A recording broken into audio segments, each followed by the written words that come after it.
Mish, Nate.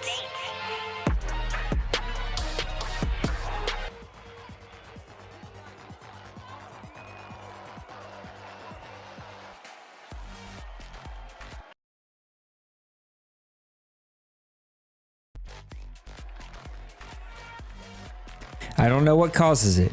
I don't know why it happens, but it is driving me insane that stupid thing glitches out every time I get started. What's up, everybody? Thanks for joining me tonight. Welcome to the OMFL draft, and let me apologize up front because the guy you see on the screen, Mr. Big Hurt, the owner of the Minnesota Vikings, yeah, I can't remember now, he moves around so much, had to listen to a full conversation with me and my mom because he was not in here when that conversation started. He joined, but I was already setting up and I was having the, so I apologize to Big Hurt to get us going here. Big Hurt, how you doing tonight, buddy? Do we have Big Hurt? I know he's in here. Did he leave? What up, Nate? My bad. Oh, I'm there here. he is. What's up, buddy? Man, draft night's always the funnest night of the night. Funnest night of the night. Golly, the funnest night of the league here in the OMFL. Everybody gets to hit the reset button. Everybody gets to draft the next great whatever. What are you looking forward to the most here as we get going in a little bit? I'm actually 1 second. I have to reconnect my headset because it disconnected. Give me 2 seconds and I'll be right back. No, you're good. While Big Hurt's getting set up, we're already into round 2. So kudos to everybody that was able to help us do that. Thank you guys. I appreciate you, striving to get us here and get us in here. Let me turn this up just a little bit. I'm going to turn this one up a little bit. I think that's about where we want to be. Cool. There we go. Trying some new light setup, doing some different things, moving things around. It's going to be Big Hurt, and I think there might be other people that are going to pop in. It's very hard in the offseason for me to keep up. I think others have maybe asked to come jump in. You're more than welcome. Raj, I always love when Raj can come jump in here. If Maniac gets home from church and wants to jump in here, if Nicehonger wants to jump in here, if Bronco Man wants to jump in here, it is open. We are in the OMFL voice chat. Just come pop in here. I'll try to keep an eye on it. Usually it plays a little noise, so I know that we are ready to go. Already moving into round 2. I'm going to recap a couple of picks here. I don't think I can, actually. I didn't get to announce the pause draft as I normally do because I was trying to get my own draft board actually set up this year. And so because of that, I don't know if it's going to show. Let's go league transactions. It sucks that they don't show this. It only shows the board, but on pick 32, when the board flips over to the second round, it's gone. Yep, it flipped before I could take a picture. I was setting up, and you guys ran through the last few picks in the first round and flipped us here into the second round. But we've seen some big-time players go, especially on the defensive side of the ball. Big Hurt, give me sort of your quick recap. I've seen some hidden dev guys. We've seen a few guys with speed, but I think overall there's been this weird mixture of like guys with really good attributes, and then they've got like that one weird attribute. It's injury, or it's acceleration, or it's strength. Like it's off and doesn't match the rest of the player. What do you think about round 1 so far? I was shocked to see Gaffney, the quarterback, fall as far as he did. Kind of an Aaron Rodgers-like draft there for him, being such a top-end quarterback, but the teams didn't feel like they needed a quarterback, especially with some of the trades that took place. Like teams like the Titans, who already have an established quarterback, moving up into the top 5. But there was a lot of, I felt like, defensive backs that moved up in those teams that were moving around in the draft. A lot of those cornerbacks, defensive right? backs, I feel like, were really fast, but like you said, we're missing one of those categories. Like they had really good man coverage, and then like horrible injury or tackling or something off. And then like even some of the defensive linemen, it was like they had like great speed and everything, but then like horrible block shed, or like it was just something odd. It was really weird. But there was a lot of talent, I feel like. In some positions there was really only like 1 or 2 guys, but then there was other positions where I felt like it was a lot deeper. Yeah. Yeah, I agree with you. A lot of DBs going early in this one. It felt like it feels like the D Money effect. We've seen that in the past here, like the Moes, the D Waynes, the D Moneys. Those guys who sort of become powerhouses here also have a tendency of setting sort of the vein of where people want to go. I don't know what word I'm trying to find here. They kind of set the theme of how other people go, okay, if it worked for them, I'm going to rinse and repeat and do what they did. And so we've seen a lot of DBs go early in this draft. I don't even know how to recap most of this really business season. We've got another 20 minutes or so, 25 minutes before this draft starts. We're already to Mr. Kevin, who I know is here because he's in the chat. I don't know if I would suppose that, yeah, I think it's going to get to me here pretty soon. So I may have to let you start talking while I go look at my draft board. Before we get there, let's look at some free agent signings. We're going to go to lead transactions here. Look at some of these free agent contracts that were given out here in this past business season. Mr. Derrick Henry, he signs a 1-year deal with Lion. Is there anything there? Do you think the Lions are going to get anything out of the guy? I think he's done.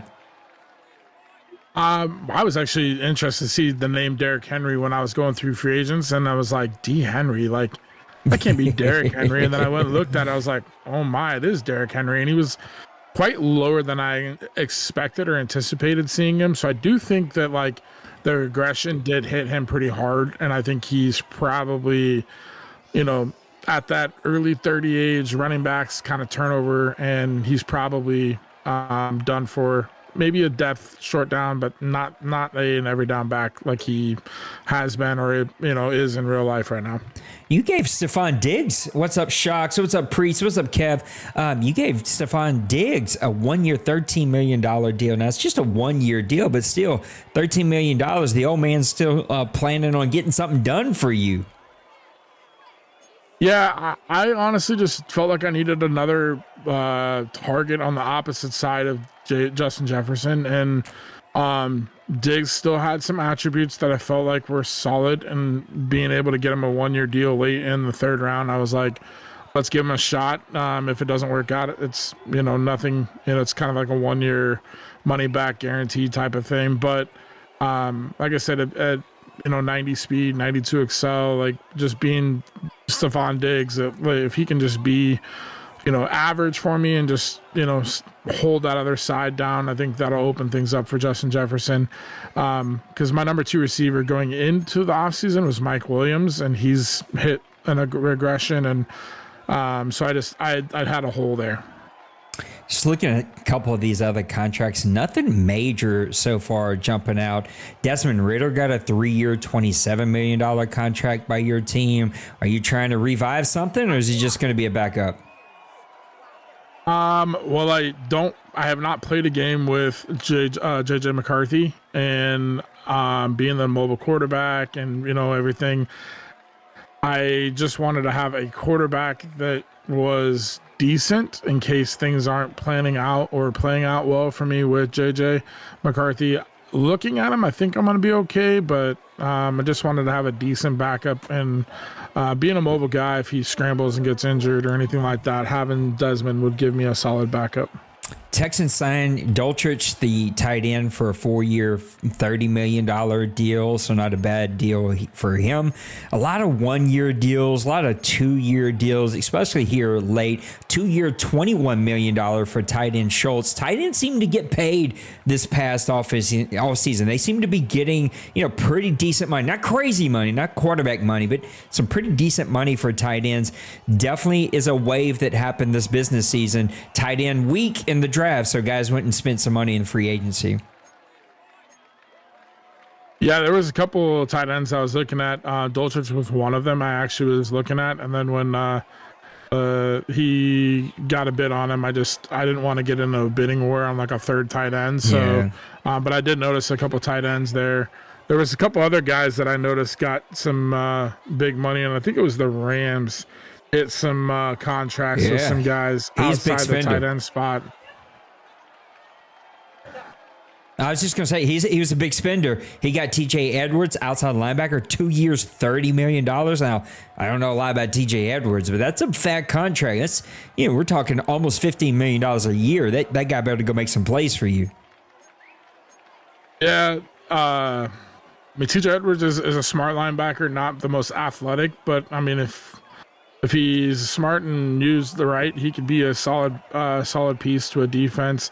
But the other guys like Dalton Schultz is another tight end we talked about. But Olakun, the linebacker, sat out there, and I actually looked at him in the second round or the second stage of the free agency. But I was like, man, the amount of money that he wanted, I was like, for a 30-year-old linebacker, I mean, solid, but just it was too much. And then you got Vera Tucker, the guard, and then Emerson Jr., the safety, was another guy. And then he spent the money on the top left tackle as well, Colton Miller. So, yeah, some big contracts there. But, I mean, that was a roster that I felt like had room to grow, and he added some pieces. And it'll be interesting to see what Logan does with the Rams because, I mean, he was a playoff team, and he's added some pretty solid pieces in the free agency to a playoff roster team last year. Yeah, I feel like he was a big spender this offseason, probably one of the biggest spenders, if not the biggest spender, in grabbing a couple of very key positions. You and the Jets each signed some players that kind of caught my eye a little bit. Terry McLaurin, who did regress, is, I think, above 30, got a 3-year, almost $50 million contract. And then you gave Jermaine Johnson the second. I don't mean to keep calling on you because you're here. Just like these contracts are catching my eye. Gave him a 3-year, $40 million contract. So he was able to make some big money. Couple older guys. Now, I don't know exactly how old Jermaine Johnson is, but a few guys are starting to get up there in age, but you guys decided to go and spend. Where do you find that line? Like when you're going to spend on an older veteran and give him a multi-year contract? Well, honestly, for me, I just had money. I had made a decision in the offseason with Harrison Smith regressing the way he did. I think he was like an 88 and regressed all the way down to a 72. He had a 23, almost $24 million contract. I cut him, save that money, but then took, like a $3 million cap hit. So, I mean, it was like a no-brainer for me. But coming in, I felt like the defensive line was one area that needed some work. And I tried to get in the first round Dofi away. He was taken by the Dolphins in the second round. I tried to get Jalen Phillips, who's actually from the Dolphins, signed with the Broncos on a big contract. Yeah. So then it was kind of like, okay, I've got to spend money if I'm going to fill this hole. And so I wanted to make sure I landed kind of my third option. I do like Jermaine Johnson, maybe not as quite of a all-around pass rusher, but he does have some skills that, could be a starter and hopefully be decent enough for me to utilize a 3-year contract with. Daniel Hunter got a big contract for the Packers. Those are the kind of guys that always catch my attention, right? They're athletic. They have those attributes that go, maybe I could do something with him. But if you look at his track record, clearly the production isn't there, but he got a pretty good contract there from Green Bay. Let me roll through a couple of these other ones. We'll get to stage 2, stage 1. Noah Fant, again, the tight end's getting paid from the Bengals, 5 years, $55 million, a 4-year, $25 million for Brian Robinson Jr. to go play for the Lions. Let's see. Let's run through a couple more of these. Let's get to stage. The Bengals not only signed Noah Fant to that contract, but they also signed Dallas Goedert on a 4-year contract, $55.2 million contract as well. So 2 tight ends in the free agency. Here are 2 massive deals. They both went to offensive linemen. You talked about offensive lineman, defensive lineman. Sorry. Broncos signed left end Jalen Phillips, 5 years, $150 million. I mean, we're talking starting to get up there with quarterback money. And then the Steelers with a custom contract, I assume, maybe not, 7 years, $224 million for Braden Smith. He better go lock down the right side because you just spent some serious money if you're Penguins and the Steelers. Those were some of the biggest deals in all of free agency, but definitely for stage 3. Let's go ahead and let's get to stage 2 here as we're running through a lot of these. Looks like a lot of guys signed in stage 3 here. Let's get to stage 2. Come on. Where's stage 2? Let's get there. Golly, a lot of stage 3. I'm just trying to make sure I don't miss a bunch. I know Jonathan Allen. Jonathan Allen was in Dallas stage Goedert 2 with that you were Bears. talking about. Say that one again. Stage 2, one of the big ones I noticed was Jonathan Allen, the defensive tackle, went to the Bears on a 2-year, $60 million contract. Ooh. And then also the Broncos, as I mentioned, got Jalen Phillips in stage 3, but in stage 2, he signed Leo Chenal, the linebacker, to a 6-year, $149 million contract. So 2 defensive players in the front 7, Jalen Phillips and Chenal, a 5 and a 6-year deal, both over almost $150 million apiece. Rams also got left guard Elijah Vera Tucker, 5 years, $94 million. That's some serious money going to the offensive and defensive line. David Bakhtiari got a 1-year, $22 million deal to go play for San Francisco. So he's trying to get like a little stopgap as he rebuilds. I know what he was doing. He was moving some of these younger players for draft picks, some good offensive linemen that he had. Went and signed the veteran. Now he's going to gobble up some draft picks, have the guy that can hold it down for 1 year, flip those draft picks, and hopefully flip them into younger contracts, younger players. This is why he's at the top of the league, right? The guy just is smart about how he builds his team, how he spends his money. Damon Clark, middle linebacker, going to play for the Patriots, 5 years, $63 million contract. Another Rams spending here, 5 years, $50 million for Martin Emerson Jr., the strong safety. A 3-year, $52 million contract for Luke Godick, a right tackle, going to go play for the Commanders. Titans, 4-year, $37 million contract. 336 for right tackle Zach Tom, going to go play for Jacksonville, and Mr. Nicesonger. So the offensive linemen and defensive linemen and tight ends, those are the guys that really, really got paid. Why do you think that is? Is there something about gameplay there? I think it's just guys wanting to get the players that they need to build up front, and then kind of turn their draft to like the skill positions and try and get younger positions there. You kind of mentioned at the beginning of the show, like it's kind of the recipe that D Money's shown with drafting the corners and building a roster like that. It's kind of been the recipe for success for him. And so everybody's kind of taking notes and being like, okay, well, if he does it and it's been so successful, maybe I need to try it because it's whatever I'm doing is not working out. So getting the older linemen, I don't think they do regress, but I don't think they regress as hard as like a Derrick Henry or like a skill guy as well.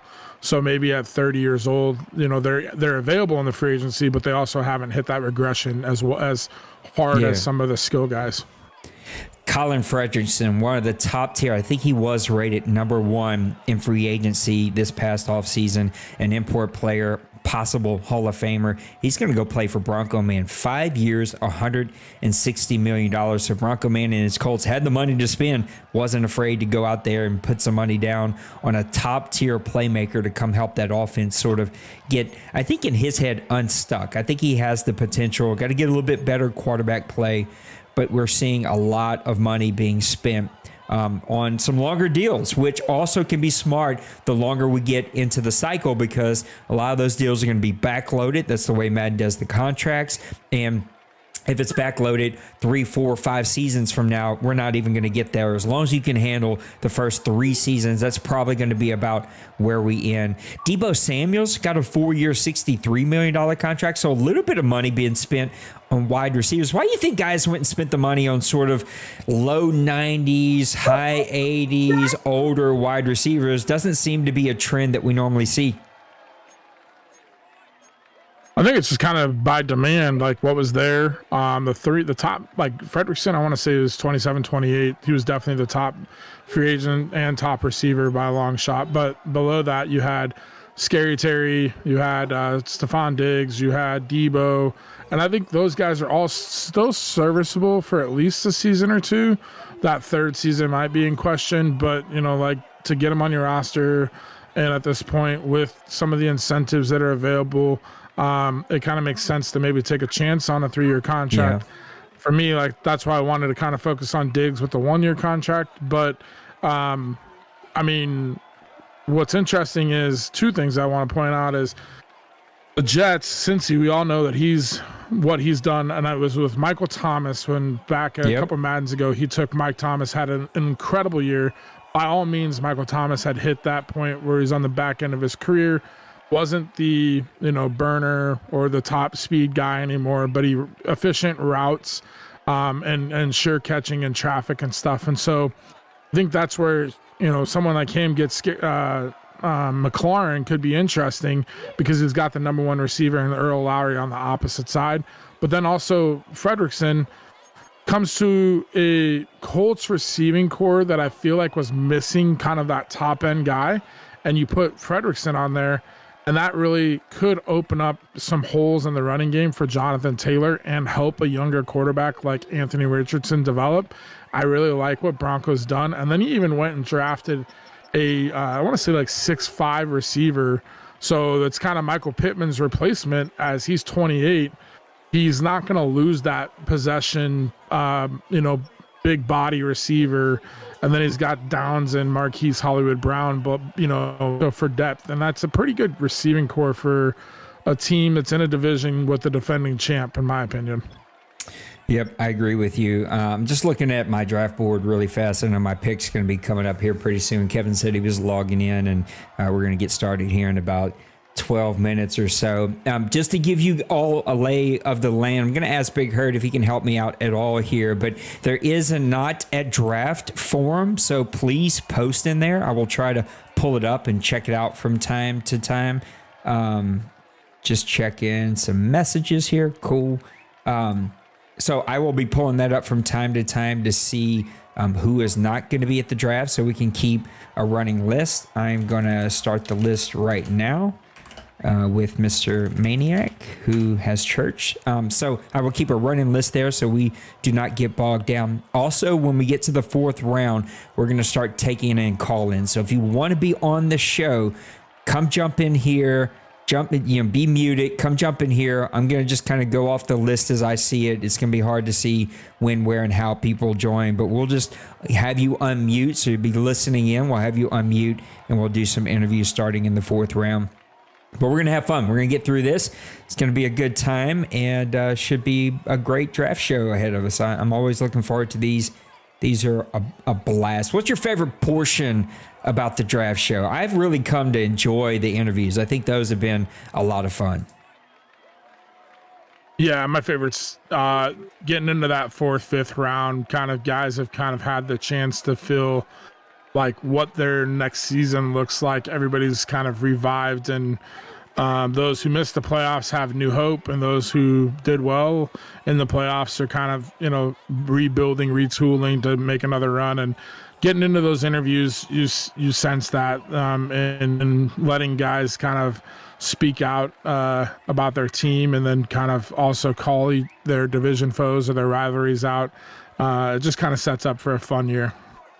It's always a blast to hear who in the NFC Central North, whatever it's called now. I can never get it right. And then I'm in my own head about it. Who's going to call out who over there? They got a new big dog. You're going to be over there and giving them a hard time. Should be a really fun division. We get going here in about 8 minutes or so. It's been an interesting draft, to say the least. We got NFL playoffs tonight. We got some NBA action happening. We just finished the college semifinal round. The OMFL is getting ready to move to all Madden as we move into season 3 of this cycle. So lots of things moving around, lots of pieces. I'm watching chat. Also got my draft board up, trying to make sure I can stay on top of my team. So it should be a good time. Mr. Big Hurt, I'm going to check out a few things here. You fill in the time, you fill in the air. I'm going to let you just talk about whatever you want to talk about. Sounds good. Just kind of going back over some of the picks that have already been made. Looking at the Snapchats, looks like Kevin just took outside linebacker Joshua Bonner. So it is the Rams pick. But looking at some of the player picks that have already been made, going back, Steve Sutton goes to the Bears with the number 1 pick. It was a hidden dev corner, 6'4" corner with good speed, acceleration. Definitely going to be probably an importable player, in my opinion. Then it was Copeland, the receiver, went to Baltimore at number 2. I don't have pictures of that player. But then one of the guys that was really high on my board, Will Milner, the safety, Strong safety goes to Kobe, the defending champion. 6 foot 202 strong safety from Alabama with 93 speed, 95 acceleration, hidden dev.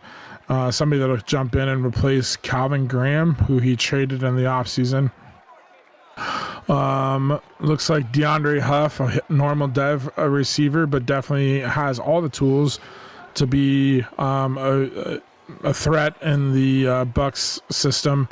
91 speed, 92 excel, 93 change of direction, 96 agility, 6 foot 215 receiver DeAndre Huff out of Texas goes with Kevin. Britton Staley, the corner, goes to the Jets at pick 6. I don't know who was pick 5. I'm just going off of the photos in here, but Staley is a 95 speed corner, 90 acceleration, hidden dev corner. It goes over to pair up with Sauce Gardner and the Jets in a pass-heavy division. That is something that the Jets are bringing back and building up. I'm going to go ahead and make my selection. I did not know it was already on me, so I'm going to go ahead and make that real quick. Another corner that goes off the board goes to Roger. Pat Dukes out of Iowa State, 6 foot, 180 pound corner, 94 speed, 90 acceleration. When I was looking at this guy had like a hit power as well, so he should be a pretty big physical corner off the edge. I like that pick for Roger. Another strong safety goes off the board, goes to the Broncos, Matt Hardy from Ohio State, 5'11", 218, 88 speed, 90 excel, hidden dev. Will jump into the Broncos system. And then I got a middle linebacker that's going to be a day one starter with 87 speed, 93 excel, hidden dev. Nick Sims from Ohio State, 6 foot, 238 pound middle linebacker. The receiver that we talked about, Devin McCullough, goes over 6'5", 229 pound hidden dev. Joins Bronco and Fredrickson and company with Eric Richardson. And he's got 93 speed, 89 acceleration, but the guy is 6'5" and has 93 jumping at 229 pounds. It's going to be a pretty big receiver there for the Colts. Jay Bowles takes a defensive end, so the Raiders gather a 6'4", 271 pound defensive end. He's got 90 strength. It looked to be a day one starter. He's got normal development, but with incentives, he can make him up to a star. But I do think he is a solid player for the Raiders. Koch takes another center. Go ahead. Yeah, I got my pick in too. So we are over to the Commanders and then over to the Ravens and then back to me. So, oh gosh, I didn't realize I had back-to-back second-round picks here. I actually got 3 second-round picks. So I'm going to let you just keep talking, my guy. It's your show. Perfect. Nah, I'm just filling in. You're gonna be doing most of it. You got it. I'm filling in for Maniac, so that's what it is. Nah, you decided to come help me, so we didn't do the simulcast. So you're the guy. You just run with it. Koch takes another center. Michael Colin, who's a hidden dev center, probably the best center, definitely. That was there. 92 strength. Hidden dev too. Guy that'll be a solid anchor to that line, protecting Joe Burrow. Shocks fan takes a linebacker. Kevin Cole, outside linebacker, pass coverage guy, 5'11", 224 pounds, hidden dev, 84 speed, 90 excel. For the Chiefs, Sniper takes the left guard, Taven Rivers, hidden dev, 95 strength. Guard. Massimo adds depth to the receiving core with Mitch Nzerma, 6'2", 232 pound receiver, 93 speed, 89 excel. Big boy receiver there for the Dolphins. Randy Bronco Man comes back and takes Dion Avance, a solid corner, 95 speed, 95 acceleration, hidden dev guy that'll join the Colts roster. Let me scoot on down here. Tim takes a defensive tackle, Bailey, which I do like. Hate to see this guy in the division, but he's a hidden dev, 90 strength. Got some decent speed at 74 and 86 acceleration. Meek Boy takes a solid tight end. I like this guy. I was interested, but I just didn't need a tight end. 85 speed, 88 acceleration. Hidden Dev, tight end, vertical threat out of Oklahoma. He's 6'4" as well. That'll be a solid threat in the offense of the Seahawks. Denbrew takes Brett Brown, a hidden dev running back, first running back to come off the board with 93 speed, 94 acceleration. I like that pick as well. Then I think we're getting close to the end of the first round. Christian Sherman takes a defensive tackle. Your D-Money takes Christian Sherman, defensive tackle, hidden dev, 89 strength, another athletic defensive tackle, 78 speed, 85 acceleration. That'll join the Niners. That's already a pretty deep defense, and he has another piece to it. The Titans take Tom Nash, center, who's a hidden dev with 88 strength, to join the Titans. It's a young offensive line, but he adds more depth to it. Bill, with his end of the first round pick, takes Jonathan Steele, a running back.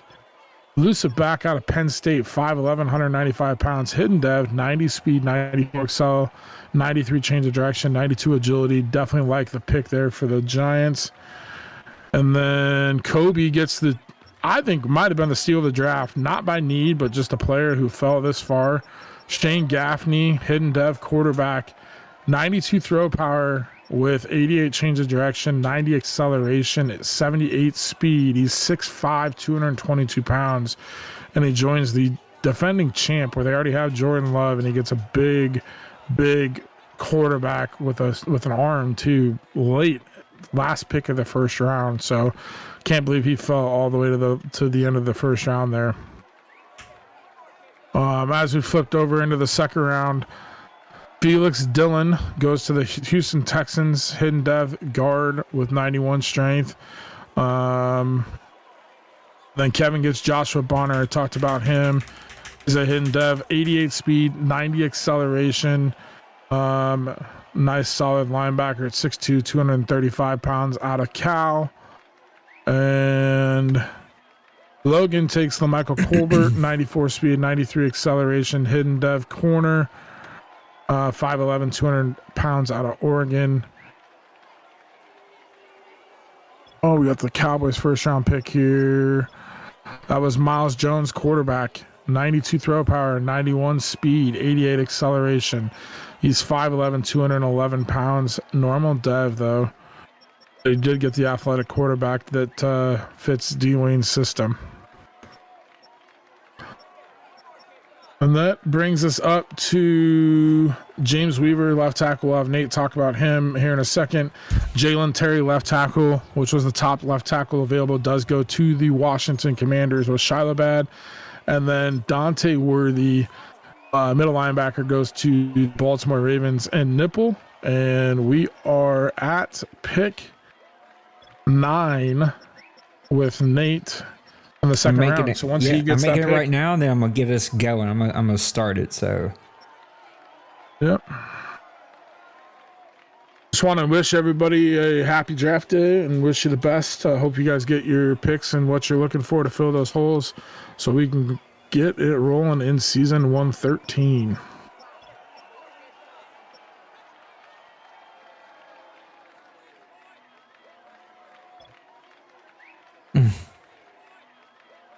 all right, I'm gonna be smart here.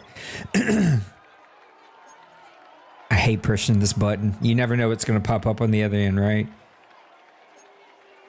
Normal dev guy. 93 strength, though. I'll take it. All right, let's go ahead and let's get us started here. Let's get us here and here and. Was Hazelton the right tackle out of Notre Dame? Yep, sure was. Yeah, I looked at him. We are underway. Guess what? You get to keep talking because I got another pick and 2 picks here. So. Yeah, I got a pick here right after the Broncos, and then it's you. So we're going to be that's back right. to You're back Minnesota. here. So I'll talk while you do your things. I did select a couple guys, so I think I'm going to be okay. Weaver, I think you stopped on him. Weaver was solid. He is going to be a starter day one somewhere on the offensive line. I don't know if it'll be a left tackle. Hidden dev guy, he's strong. He's got some quickness. You don't know the actual blocking stuff because it didn't show. It doesn't show those whenever you come out. It just shows you kind of what you had scouted. So we'll see exactly how that goes or maybe doesn't go. What's up, Bronco Man? What's up, Tim? Tim. I appreciate that. I am super feeling sorry for myself. Off seasons beat me up, y'all. Yeah. 32 men who are uber competitive, and it just drains me seeing like people push FPR and they do wicked crazy stuff that I gotta start making rules for, and I get all the ugly DMs and I get the side comments because I changed the draft night. Like all that stuff just absolutely wears me down. So business seasons are not fun for Nate. They're the worst time, and they're the time when I just often like go like, all right, maybe I should find something else to do with my time. But we're pushing through.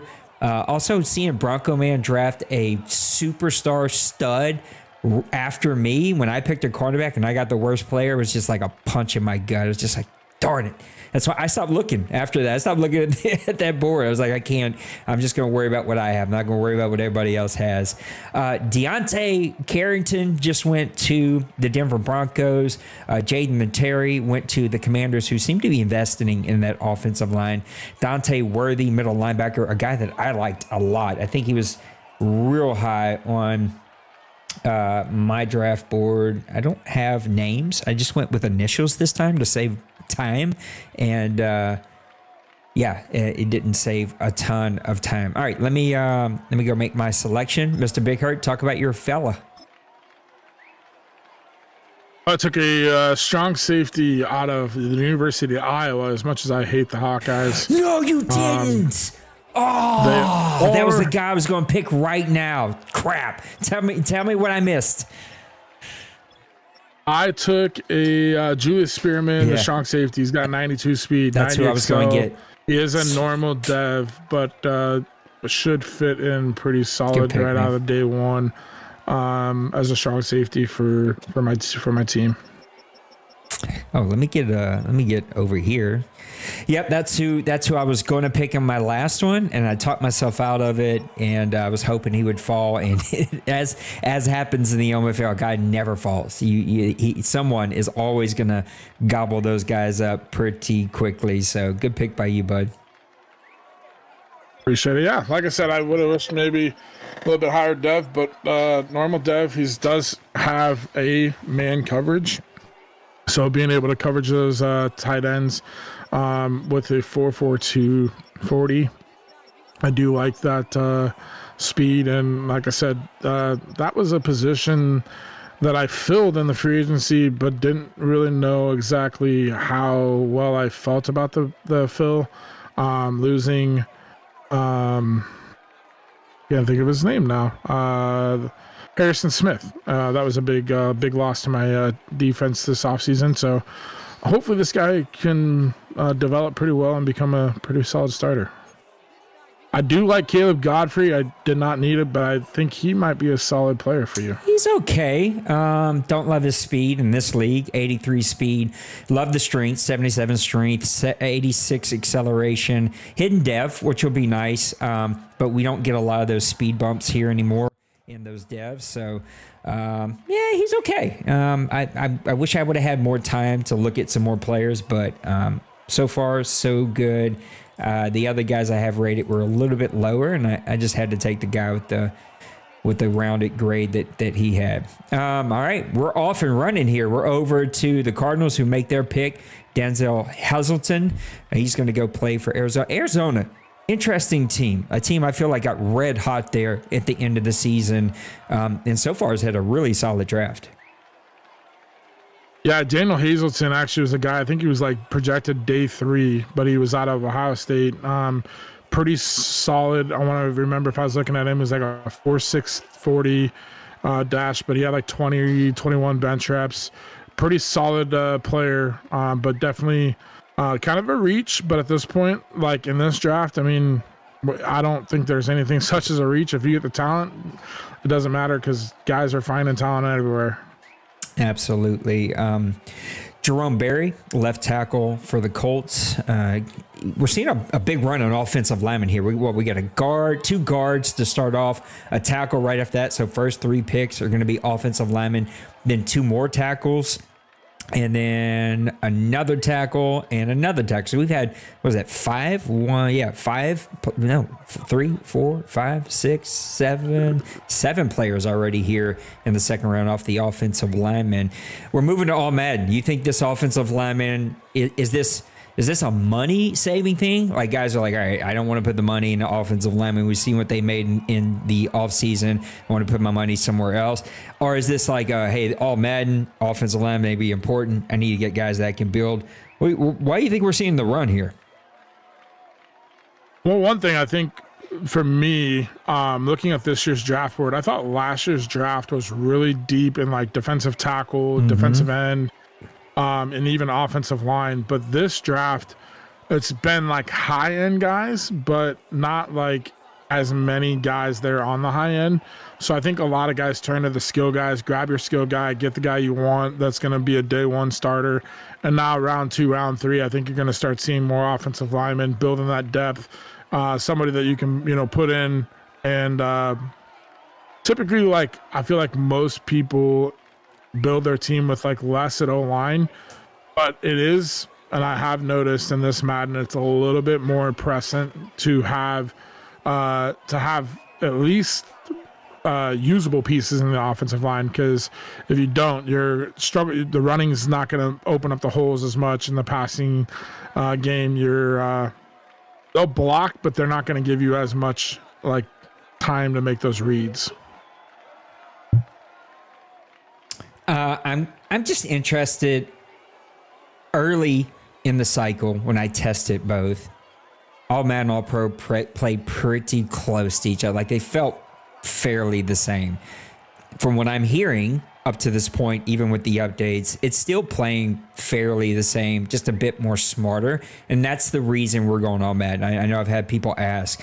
They took away the speed burst and the crazy, like, All Madden things that used to drive us nuts about All Madden. It was just like, all right, that's not realistic. That's just because it's the super high mode, so everyone's playing like they're Superman.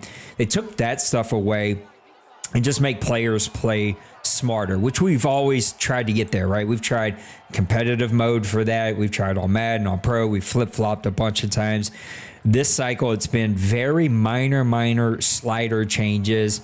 We've done 3 seasons of All Pro. Now we're going to go try All Madden, we're moving into our 3rd season. So moving into our 3rd season, we're going to try All Madden, and it's going to tell us, like, did we see the improvement that we want to see on the defensive side of the game? Because though the playoffs always get super tight with defense and we see better defense in the playoffs, most scores are like 30 to 45. Some of these guys are scoring 50, 52, right? Trying to tighten that up a bit and just get smarter play. We've all been there where it's like, why did he take that angle? Why didn't they make the play on the ball? And I'm hoping that All Madden will get us there. I've gotten some feedback from the NBC about how it's playing there. So that's the reason we're going All Madden, which I think could go a long way in what we see from this draft, right?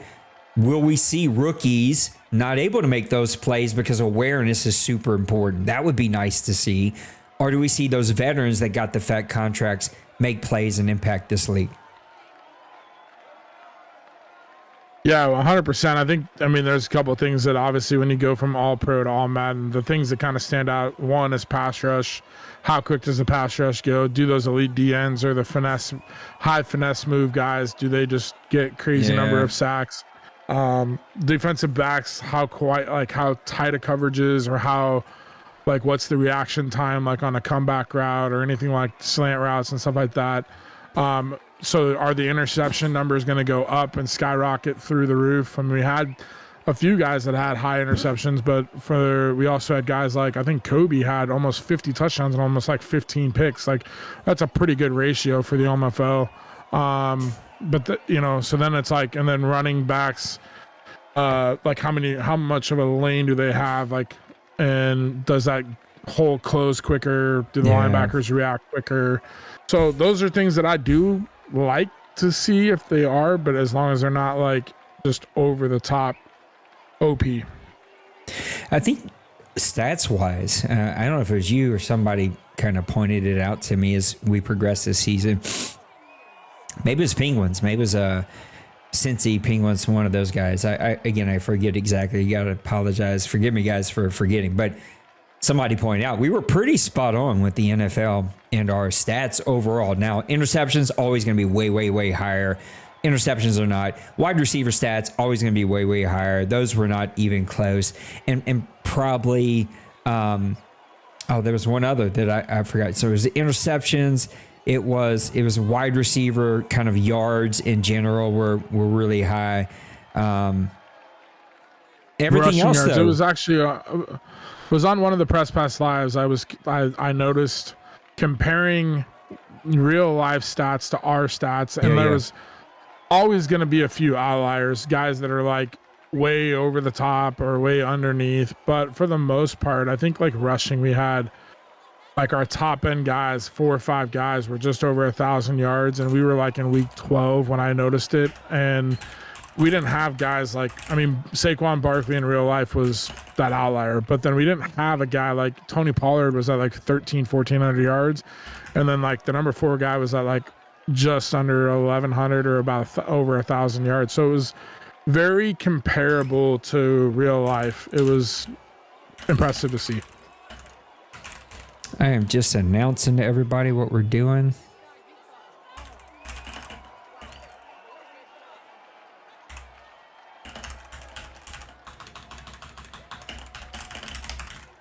All right, just reminding, in round 4, we'll start doing interviews. Round 5, I'm manually moving us to a 1-minute clock, so I will wait till it gets to 30 seconds because I think it then moves to a 1 minute 30-second clock.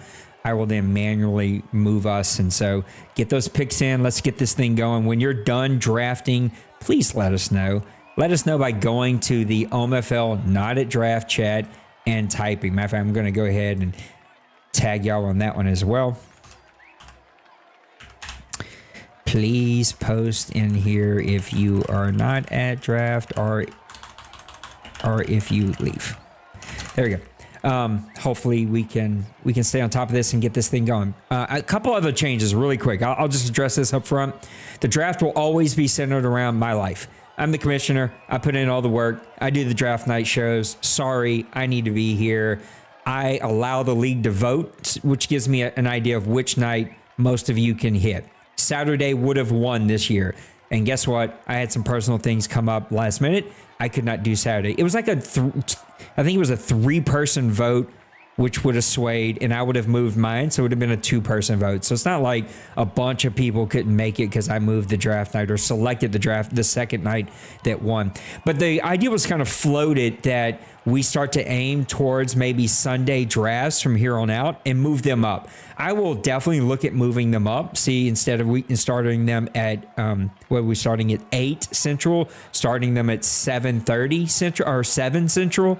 Give an hour bump back because our East Coast friends have to stay up crazy late. I'm up crazy late on draft nights. So maybe we start them at 6:30 Central or 7 Central, something like that. And then we'll see sort of how the business seasons fall and see if we can't, aim towards a Sunday or a Tuesday or Wednesday draft. I hate the weeknights because guys got to go to work the next day. They can't stay up till 1 o'clock in the morning. So anyway, I'm thinking about it. I'm sort of leaning on the board. I also don't want to give us, 10-day off seasons because we're waiting for a Sunday to get here. So we'll see how it goes. But overall, it should be a really good time.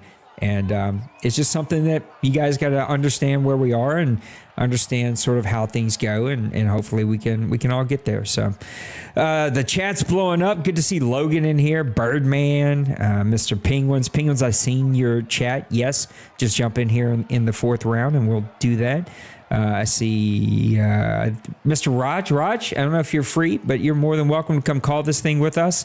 What's up, Force Madden League? Thanks for hanging out with us. We appreciate you. Draft night's always a good night. Rams are on the board. Rams, big spenders this past offseason, and they gobbled up a lot of early picks here, and they've hit on a lot of those picks. Rams are like right there last offseason, the one that we just ended in the playoffs, trying to make a run. They just ran up against some really good teams. Logan is I'm trying to think of a way to phrase this so people don't get upset. He wants to win, and I don't think there's anything wrong with that. Like, he is one of those guys that's driven to win a championship here. I'm thinking about, like, Meek and Kobe, like some of these guys that just like want to win a championship in the OMFL. That's Logan, and I think he'll get there, especially with the team that he's starting to put together. He just didn't, like, arguably, Big Hurt, we talked about it a ton, arguably the hardest division in all of the OMFL, with Joker over there, who is no joke. I mean, that guy's winning 12, 14 games most seasons.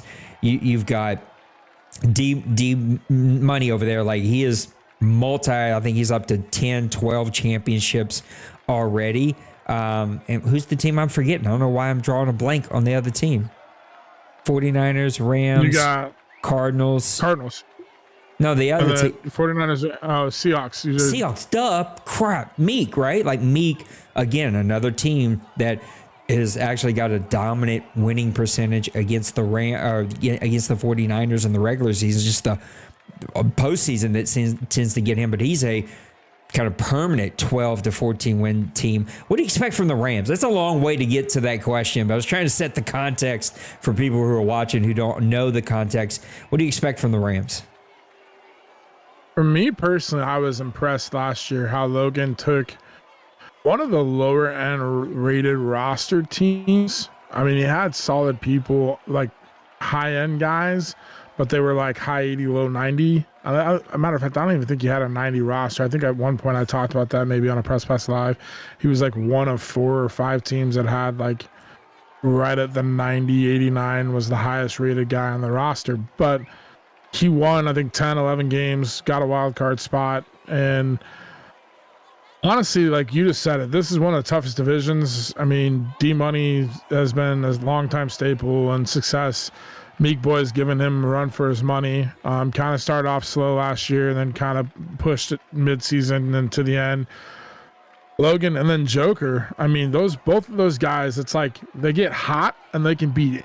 They can beat D-Money, they can beat Meek, and they can get on a 4, 5, 6 game win streak. But the MO of what they got to find is to not get on like a 2, 3 game losing streak when it's not D-Money or not Meek Boy. Forrest, we're good, bud. Good to see you. Thanks for jumping in and being in the chat here.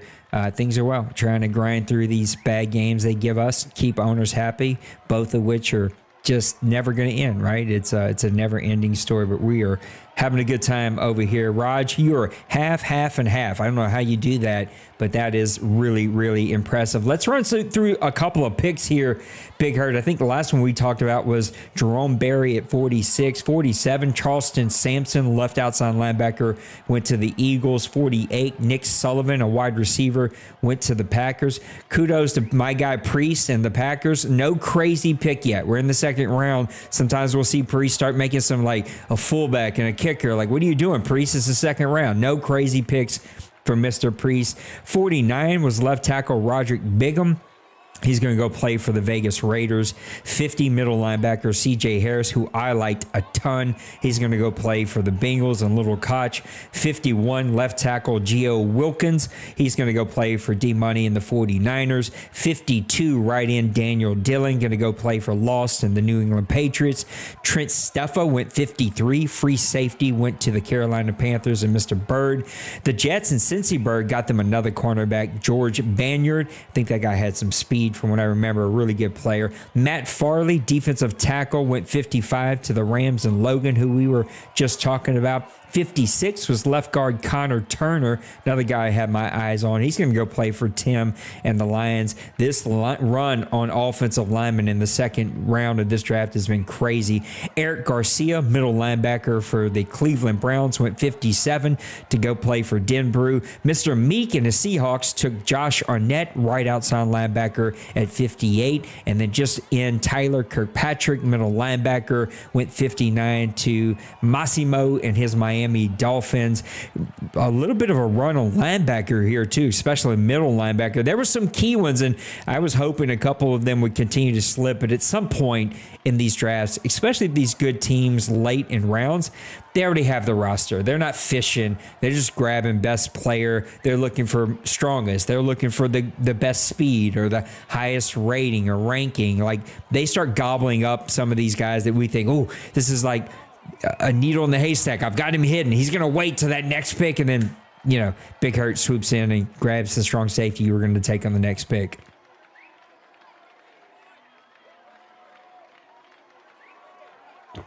Derek Saxon, left outside linebacker, went 60 to the Ravens, and Mr. Nipples, 49ers, with their second round pick here. We'll skip the Bills next, and then back over to Denver and his Cleveland Browns, and then Mr. Kobe and the Tennessee Titans, who made, I would say, the biggest move this past offseason, moving his 99 overall strong safety, who in just the 2 games I got to watch, the AFC Championship game and the bowl game, we call both of those. Those are on the YouTube channel. Make sure you go check them out. That strong safety just made play after play after play, single-handedly won the game against the New England Patriots. So I guess we've called 3 of his games, the divisional round, the championship round, and then the OMFL Bowl round. But single-handedly, that guy picked off the New England Patriots 3 times. He dealt him over to, I want to say it was the Pittsburgh Steelers, was able to pay that price. So the Steelers get them an absolute firepower of a player, which is dangerous for the league. When Penguin starts to get those X-factor defensive players, he's going to get the speed on offense. He'll get that thing figured out and turn around. AFC better be on note. Jets and Steelers, 2 teams I think people are going to have to pay attention to go along with the Bills, who've been there every season, Kobe and his Titans, who now are OMFL Bowl champions, and then you've got the New England Patriots, the mainstays of the the Browns, the Bengals, who've got a good team. The Broncos have had a great draft. You never know what you're going to get out of the Kansas City. And the AFC, strong conference over there this year. Yeah, I mean, one thing I'd like to point out, and you mentioned it, Calvin Graham goes from Tennessee, goes over to the Steelers, and joins Penguins, but will be playing next to Minkah Fitzpatrick. That might be the strongest safety duo I've ever seen in the OMFL history. You have a 94 superstar in Minkah Fitzpatrick and a 99 X-factor in Calvin Graham. And that doesn't even stop there, because you also have TJ Watt, Patrick Queen, Tre'Davious White, Joey Porter, Kobe Turner, Cameron Hayward. Like, there's lots of talent on that defense over there. But he's going to need that in that division. So it's going to be an interesting the move to all year. Madden too can make that even more interesting, right? Because it's hopefully going to be a more defensive-driven game. Not completely defensive-driven, but more than it was on All-Pro. And so we've seen him. Again, I talk about it way too many times, but several Madden cycles ago, right, we've seen what Penguins could do as he built a Christmas tree defense. When you would hike the ball, it just the field would light up. He's starting to put those pieces together again over there in Pittsburgh. Yeah, we're off to round 3. I said, I think in his division he's going to need it, but you mentioned the AFC with Maniac and Cincy and all the guys over there that are high-end owners and have had long-term success.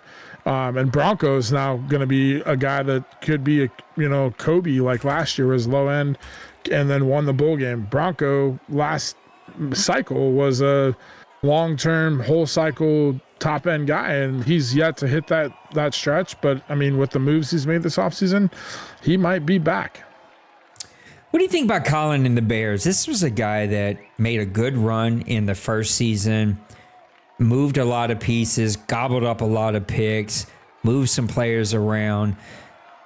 We've seen him with the Giants before take 4, 5, 6 seasons to have to sort of build up his team and then go on a massive run. Do you see that run yet for the Bears? Does he still need more talent? What are we looking for from the Bears?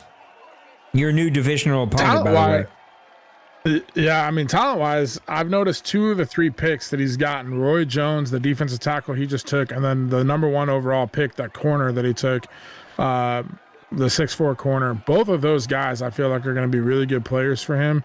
But on the opposite side of the ball, he's also got Jonathan Allen, who he added in the free agency, which was a big contract and big price tag. But he's got Caleb Williams. He's got the other receiver. I can't think of his name. But then he's got Rome Madoons. I mean, there's plenty of talent in Chicago. And if he can just limit the turnovers, I think Colin might be a scary, like, team. And if he's building, some talent on the opposite side of the ball, not just offensively, but defensively, he's building a pretty quietly good roster there. Well, he gets defensive tackle Roy Jones at that 65th pick. Again, we don't do the big draft boards anymore, and so I don't have all the information on these guys like I normally did. Guys used to have to help me compile that, and we just stopped doing it because it would fall on like 2 or 3 people, and they would have to cram all week, and just was too much stress. So the draft is a little bit quieter, maybe a little bit more boring, but we saved some people some death sentences of weekends. Devon Bradshaw, he gets drafted at 66 to the Houston Texans at outside linebacker. Houston Texans, another team that early last season caught some attention, made some big plays. We always said if he could have a middle-of-the-road defense, he's going to make a run at the playoffs. He's going to make, he's going to upset some teams. He's going to make some noise. We're seeing him compile some pieces. Round 3, I think, could be pivotal for him. He's got several picks. I see 1, 2, 3 picks in this round right here. He's already had a bunch of picks early. He loves to make pick trades and kind of move pieces around. I think part of his thing that keeps him from winning a lot more games, he's got a big heart. And if he knows people could use something, he's willing to go out there and make it happen for them. But he's starting to compile a little bit of a defense. He is in a division that I think is rising up, a division that the bottom, the floor in that conference is starting to raise. That's also going to raise the Houston Texans this year. For sure. I mean, Rodgers, a guy that we all, I think, want to win. I mean, quietly, I root for Roger. He's just such a good dude, and I want him to have some success. And he's takes the beatings and just doesn't, ever really say a peep about it, and just such a good dude. And when he's got the receiver putting up numbers, if he finds the defense side of things, it's going to be scary. And that division quietly could be another NFC West. Because, I mean, if Roger gets going, Bronco gets going, you already have Kobe, and now you add Nysonger with the Jaguars. That could be a fun little division if things, play out the way they could. I absolutely agree. Thanks, Connor, for this subscription. We appreciate it. Thanks for checking out the OMFL season 113 just around the corner. This is our season 113 draft. Eagles, I'm starting to think he's not here. Can somebody do me some homework, send him a DM in Discord and see if he's around, because I hate watching these almost 2-minute picks go all the way down.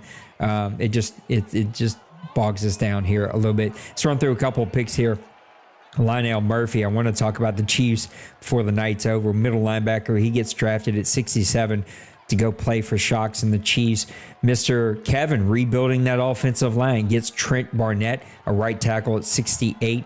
Nick Blake, a left guard, at 69, goes over to the Colts. So Bronco Man also that run on offensive line. There's not going to be a lot left. I'll tell you right now, you're probably going to be on your second, third, maybe fourth choice of offensive lineman if you needed one, which even though I didn't get superstar great players, I'm glad that I took my offensive lineman, even if I missed out on the strong safety that I really wanted, because I'd be picking from the leftovers right now, picking through the trash.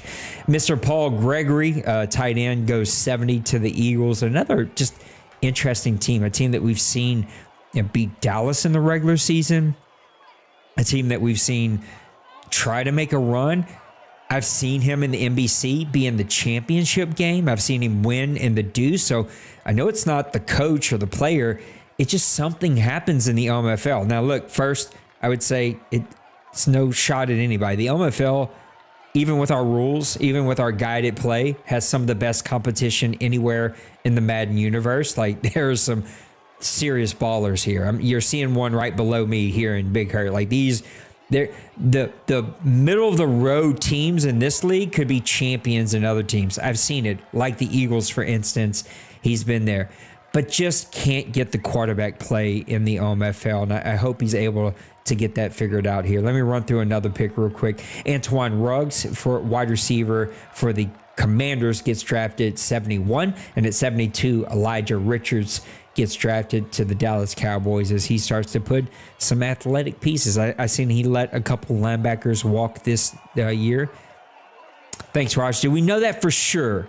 I mean, I don't mind skipping him. I always get nervous skipping, but oh wait, that's you. Sorry, Raj. Thanks for telling me. Let me know, Raj, after your pick if he told you he's not here, and I will just go ahead and I'll put him in here.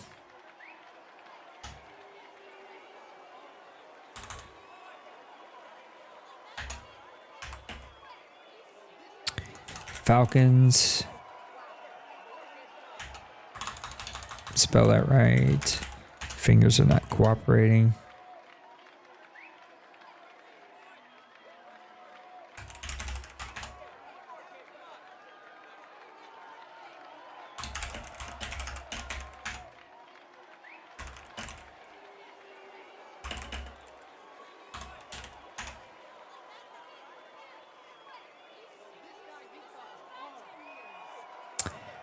I will put the Eagles, but let me know if he sent you a message. If he didn't tell you, then I don't want to skip him. If you're just like he isn't here, like he isn't logged in here. A couple more picks here. Wide receiver Aaron Snow goes over to the Houston Texans at 73. Clyde Beckwith, middle linebacker at 74, goes over to the Broncos. Michael Phillips, middle linebacker at 75 to the Lions. So seeing a bit of a run on linebackers here.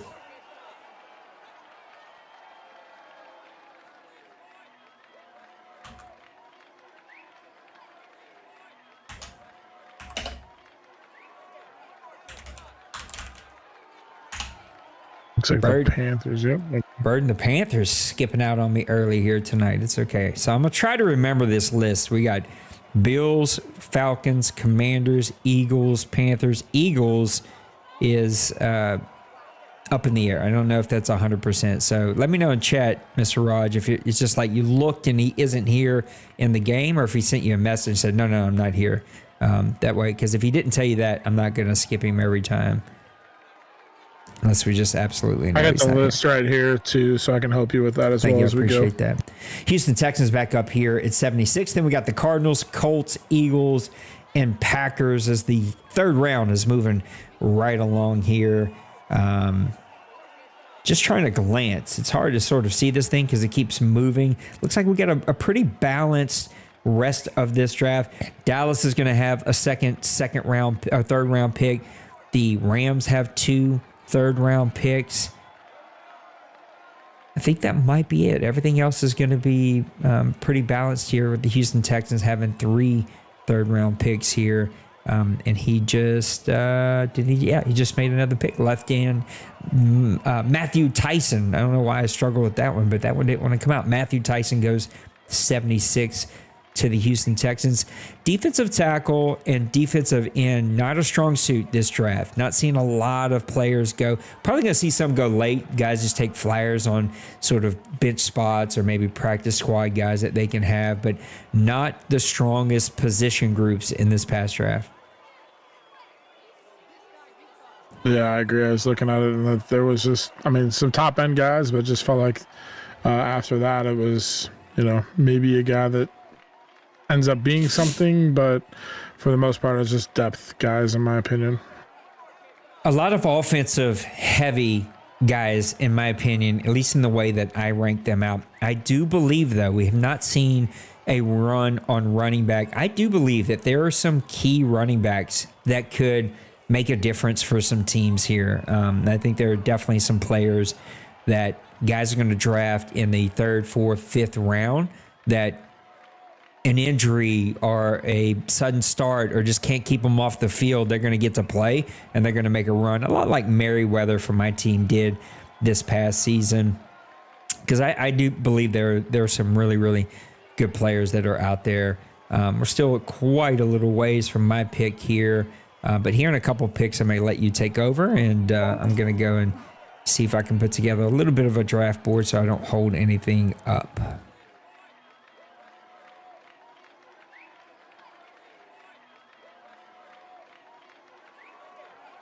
Another linebacker there with the Arizona Cardinals, Akeem Felder, middle linebacker, taken by Joker. And then Brown command Randy with the Colts takes Clint Brown, right outside linebacker.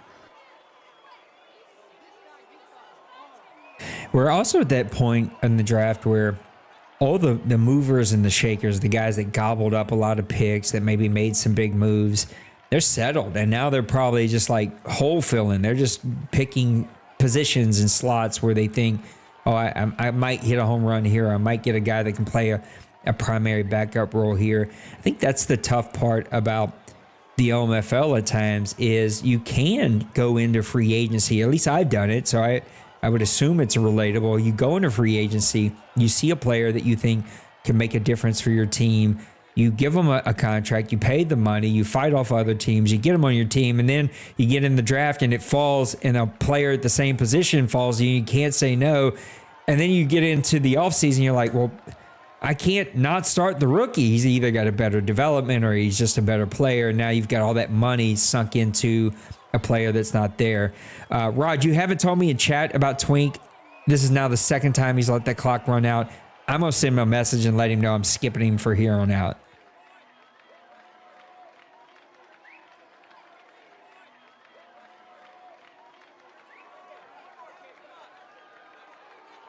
Looking at a few of the picks posted, pictures here from drafts.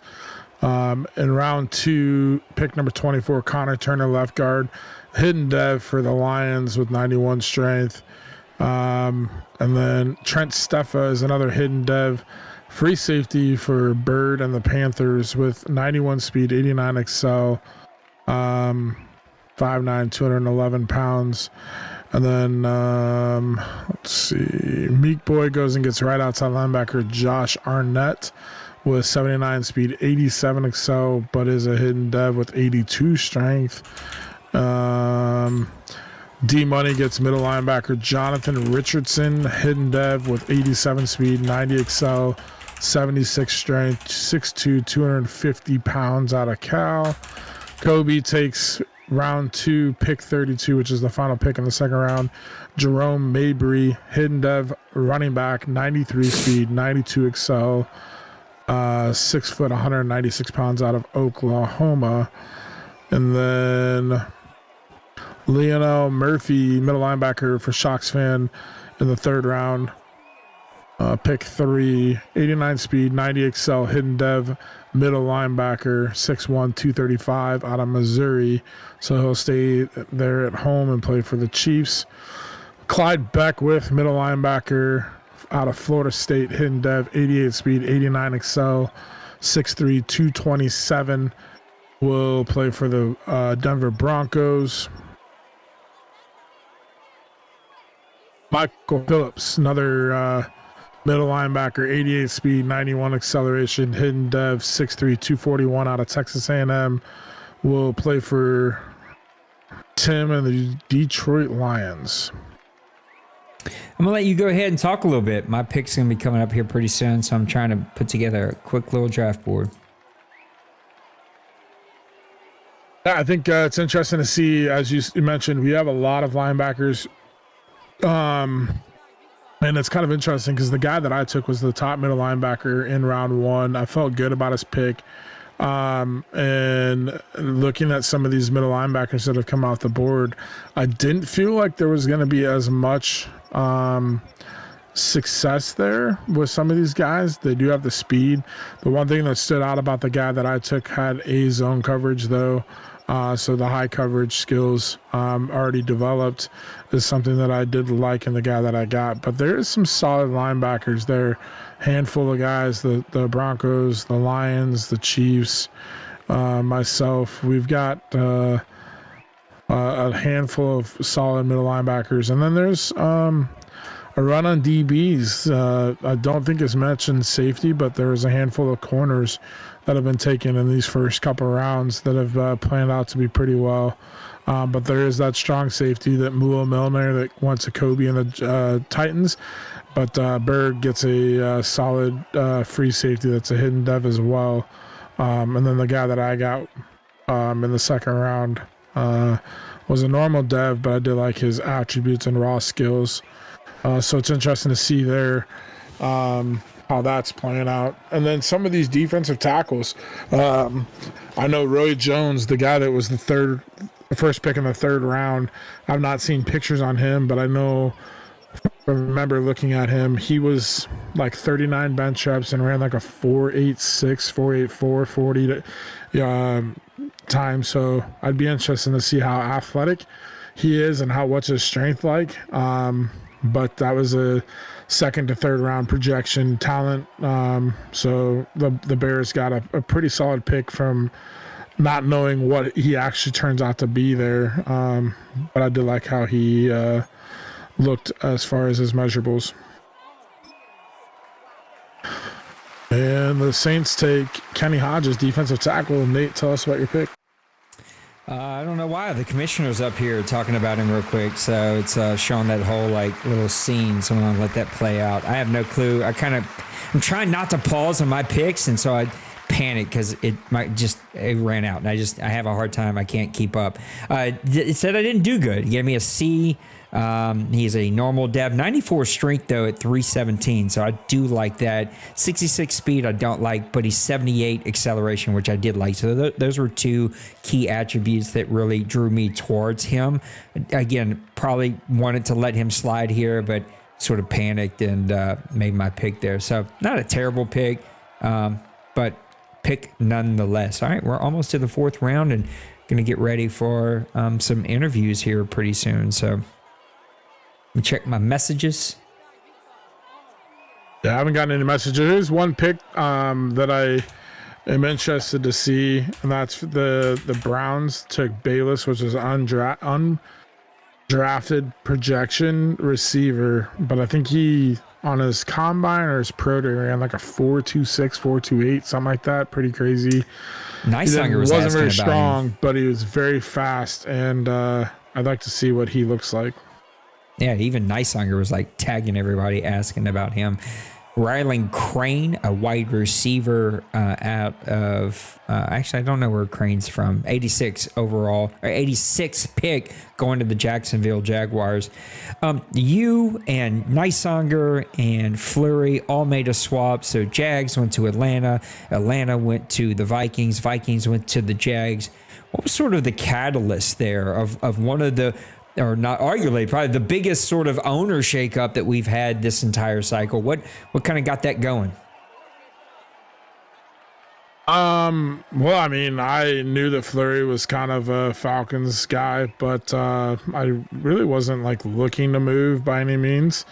And I was actually just sitting there and kind of just had conversations with Nicehunger and in the DM and was asking him about some players and things, and he said, yeah, I'm a Vikings fan. I just, not really doing what I want to do. And long story short, what it came down to it, he just said, I just think having my favorite team in real life is just holding me back because I'm having a hard time cutting guys or making, contract decisions on guys that are playing in real life for the Vikings. And I just think it's not playing well out in my favor. And I said,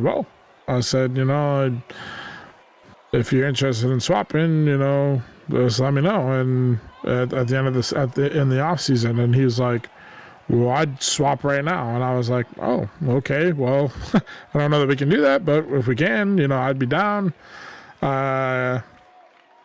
I was kind of looking forward to having that top pick with the Falcons because I struggled so much last season. But in order to get a team that I really liked going into next Madden, and guy like Justin Jefferson, which is somebody I look forward to playing with.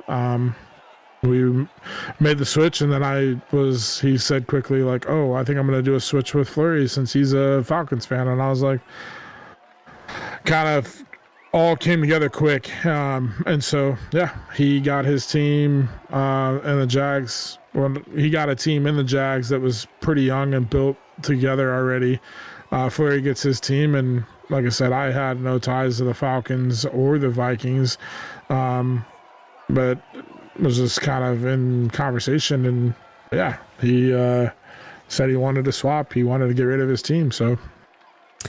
And this is why I have gray hair. I'm probably going to have a stroke one day. Is these guys like this. 87th pick. I'm just joking, of course. PJ Edwards goes right outside linebacker to the Rams. 88th pick. Chester Clark, left guard, goes to the Ravens. Daquan Owens, free safety, goes the 89th pick to the Browns. Tyree Dobson, wide receiver, goes to the Seahawks with the 90th pick. Josh Harrell, 91st pick, left end, goes to the Miami Dolphins. Taylor Crawford, tight end, goes to the Dallas Cowboys at 92. We got San Francisco. We'll skip the Bills. Then we got the Rams and the Titans. We'll be done with round 3. We'll start taking some people. It sounded like somebody jumped in here, so we'll start taking some people for some interviews. Looks like that was Mr. Penguin, so we'll take Mr. Penguins first and do some talking about his team. He has made some massive moves and putting together a really fun team over there. So excited to hear what he's thinking about his team and getting ready for season 113, which is going to be here before we know it. Mr. Nicehunger just popped in here, so we'll talk to him after we talk to Mr. Penguins and have a couple interviews lined up. So appreciate you guys jumping in here. Johnny Godden, a tight end, is going to go to the San Francisco 49ers. We're going to skip this one, get over to Mr. Logan and the Rams before we send it to Kobe and the Titans, which it is on now. So Tyler Pritchett, a free safety, goes to the Bills. Luke Woodard, left guard, goes over to the Rams. I stopped trying to take pictures. I wish it would just pause for like half a second on this, 2 seconds, something for us to get a picture of the full draft board, or let us go back and see it, something. But Madden, they don't think things all the way through. We're going to be off to the 4th round here pretty soon after Kobe and the Tennessee Titans. I hear a couple other people popping in here. So we're going to go Penguins, Nicehunger, and then we'll bring in Tim, and we'll do some interviews here in just a second. Matter of fact, Mr. Penguins, you can go ahead and unmute, and we'll get ready to talk to you as we just started the 4th round. This is the last round where you get the entire time clock. It's a minute and a half now. After this round, I will manually move us ahead. And so please make sure that you stay on top of it as much as you can, because I will be skipping when we get to the 30-second mark. I think we might have just seen our first fullback go off the board. Harry Kelly is going to go play for the Chicago Bears at 97, and got a couple of other picks. Let me do a quick intro, ask my first question, then we can hand it to you, Big Hurt, because my pick's going to be coming up. Mr. Penguins, welcome to the draft show. Welcome to draft night for season 113. Quite the mover and the shaker this past offseason. Tell me the mindset as you moved into the offseason. What were you willing to do? What were you wanting to do? What were you trying to do with your team? I was just trying to get some more wins, see what I could do. All the credit to Kobe. He really put together a lot of the pieces on the trade. We went back and forth quite a bit on it. I'm trying to get there, trying to figure out where we were at, on value and everything. But he did a lot of the legwork to get a good deal together that worked out for both of us. If we hadn't been able to work something out, I was prepared to take the pick as well. So it was really just all about finding the best path to getting some more wins. Mr. Big Hurt, take it away for a little bit. I'm going to look at my draft board. Yeah, I guess my first question is well, first of all, welcome, and I'm excited to see what you're going to do with this team. I spoke a little bit earlier. This defense that you're putting together is something to be feared, and I think in many situations and many eyes. But tell me a little bit Was it Calvin Graham? Was that kind of like somebody you inquired about, or was it more or less like, hey, would you be interested in this guy, and that you were approached about him? Like, were you seeking to get him, or was he more kind of like brought to you? So Kobe put him on the block mid last season, and I kicked the tires on it with him then, and I reached out and kind of just gauged the interest, see what he wanted back, see what he was looking, value wise, pick wise, what he wanted player wise, and we kind of talked about it then, and it kind of fell by the wayside for his playoff run and everything, and we just took a break on the conversation. And then in the off season, once we kind of knew where everybody's picks were and everything, then we reconnected on it, and then we threw back and forth quite a bit of different things, and we tossed veterans plus picks, we tossed younger guys, we tossed a lot of things back and forth, and then he took some time and looked through my team and figured out what he wanted value wise and what worked for what he needed without completely taking the kitchen sink from me, and we got a good deal that worked for both of us and worked well with the board too. So with the guys that you've added, what are you most excited about? What do you feel like you may, if you have any holes, what are you still looking to kind of fill in with maybe the rest of this draft or the free agency leading into the season 113? I traded George Pickens to the Rams, so I'll probably pick up, just a depth wide receiver. I'll just pick up a few depth pieces here and there, maybe in the draft or in free agency with whatever's left just to round it out. But I'm excited about the defense, and the offensive line got a lot better for me as well through free agency and the draft as well. So I'm excited about putting those two things together. Let's talk about the AFC North. Obviously that's a pretty gauntlet of a division. What do you feel like is the biggest challenge in playing in that division? The biggest challenge playing in that division is you just got to be able to adapt. They're all good at different things. Each one of them presents a different challenge. You got to be good. At adapting and bringing a different game plan. When I was here before, I think everybody kind of digested into what the meta was and everything last time I was in this division, but now they've all kind of adapted their own play styles, their own go-to things, their own go-to playbooks, etc. So you have to be ready for something new and different with each one of them. Absolutely. What do you feel like is the biggest weakness on your team at this very point? Is there any holes at all, or are you pretty happy with where your team's at? The outside linebacker position's a little bit, but they're solid. But if I were to consider a weakness, I'd probably say that maybe a little bit more depth at tight end. I don't particularly put too much value in tight end. I think as long as you have someone decent at route and some speed on them, you'll be fine at that position. But in a perfect world, I guess if I could round those positions off, it'd be great. But it's not the end of the world, obviously. Are you going to be looking to? I know you said you traded George Pickens. Are you going to be looking to establish the run game, getting Kyron Williams, and or are you going to be looking to kind of air it out with the younger receivers that you have in Evans and Lowry? Well, I got to establish the run. I think everybody has to establish the run, especially with us going to all Madden. It's going to be crucial for any of us to be able to establish the run because it's going to be tough throwing the ball now, hopefully at least. So we all got to be able to establish the run. So definitely want to be able to get Kyron involved and be balanced. I try to be balanced as best as I can. So that's hopefully the goal. Absolutely. I guess my last question then is give me your biggest prediction thoughts on season 113 heading in there with the Steelers.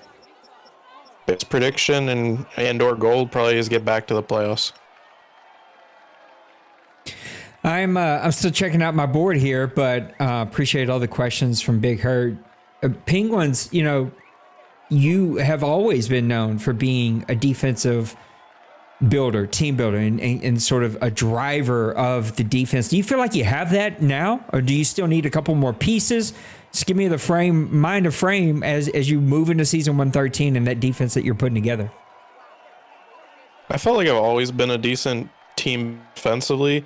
I will say this, Madden defensively playing and team building, it's a different style. Usually finesse move guys or faster DNs or certain qualities play better in Madden's typically than I've found they played this time. So adding some pieces that I typically wouldn't add, like a power rusher DT, for example, or having two good safeties instead of one, or having three good corners instead of just two and some depth. I think this gameplay is different than previous ones, and especially with how you build your team, I think you got to think outside the box a little bit and take some things into account that I typically wouldn't have. Hopefully, I can get something out of it before my window closes. My team's getting a little bit older now with Cam Hayward and TJ Watt. They're still good, but the window's starting to close. So hopefully, I can get at least 1 or 2 good seasons out of them as we kind of fade down for this Madden. But Well, man, I'm pulling for you. It is my pick. Thank you for joining us. I appreciate you, and let's see what your Steelers can do. All right, thanks, guys. Have a good night. There we have it, Mr. Penguins. Take it over. I got a minute to make my pick here, and I have no clue what I'm doing. Yeah, I just made my pick here, and I was trying to kind of look at what I had there. No, not too bad. I'm good with what I got there in the fourth round. Got a corner there, Dwayne Cook, who ended up with 93 speed, 93 acceleration, normal dev, pretty solid pick there for the fourth round. As Nate's making his pick, just kind of recapping here the fourth round, we got a fullback, Harry Kelly goes to Chicago, halfback Terrell Preston goes over to the Texans, Greg Rose. Wide receiver goes to the Rams. Floyd Shivers, defensive tackle, goes to Kevin and the Bucks. Jelani Shaw, running back, goes to the Rams with Logan. Oscar Nance, left guard, goes to the Jets. Donovan Witherspoon, running back, goes to the Commanders and Shiloh Bad. Nazir Morton, tight end, goes to Nipple and the Ravens. Jeremy Atkinson, wide receiver, goes to the Chargers with Pepper. DeAndre Parker, free safety, the Broncos. I got the corner, Dwayne Cook. And free safety, DeMar Woodward goes over to Nate and the Saints. And then the last pick that's been made is Will Harris, right guard, with Joker and the Cardinals. I figured I'd leave this up. Not bad, not amazing, but 91 speed, 90 acceleration. He's 5'10", 213 out of Southern Arkansas. Hidden development. I did not expect to hit on that. So I'll take it. It's somebody that I can build, and hopefully he can come and make a few plays for me. I appreciate Penguins for making time. I think I have a little bit before my next pick here, and this is where I get, it's tough. We get late in these drafts, and there's no way for me to keep up and like delete players that got drafted. So you don't have a live draft board. So now you're running through your board trying to like look at the live draft board and back at yours, trying to go back and forth to figure out, okay, who's left out there and how do I make the best pick here? It can get pretty tough. Let's bring in Mr. Tim. Tim, you can go ahead and unmute yourself. Tim of the Detroit. No, sorry, Tim. You stay muted. My bad, Tim. My bad. Nicehunger, I think, jumped in here first.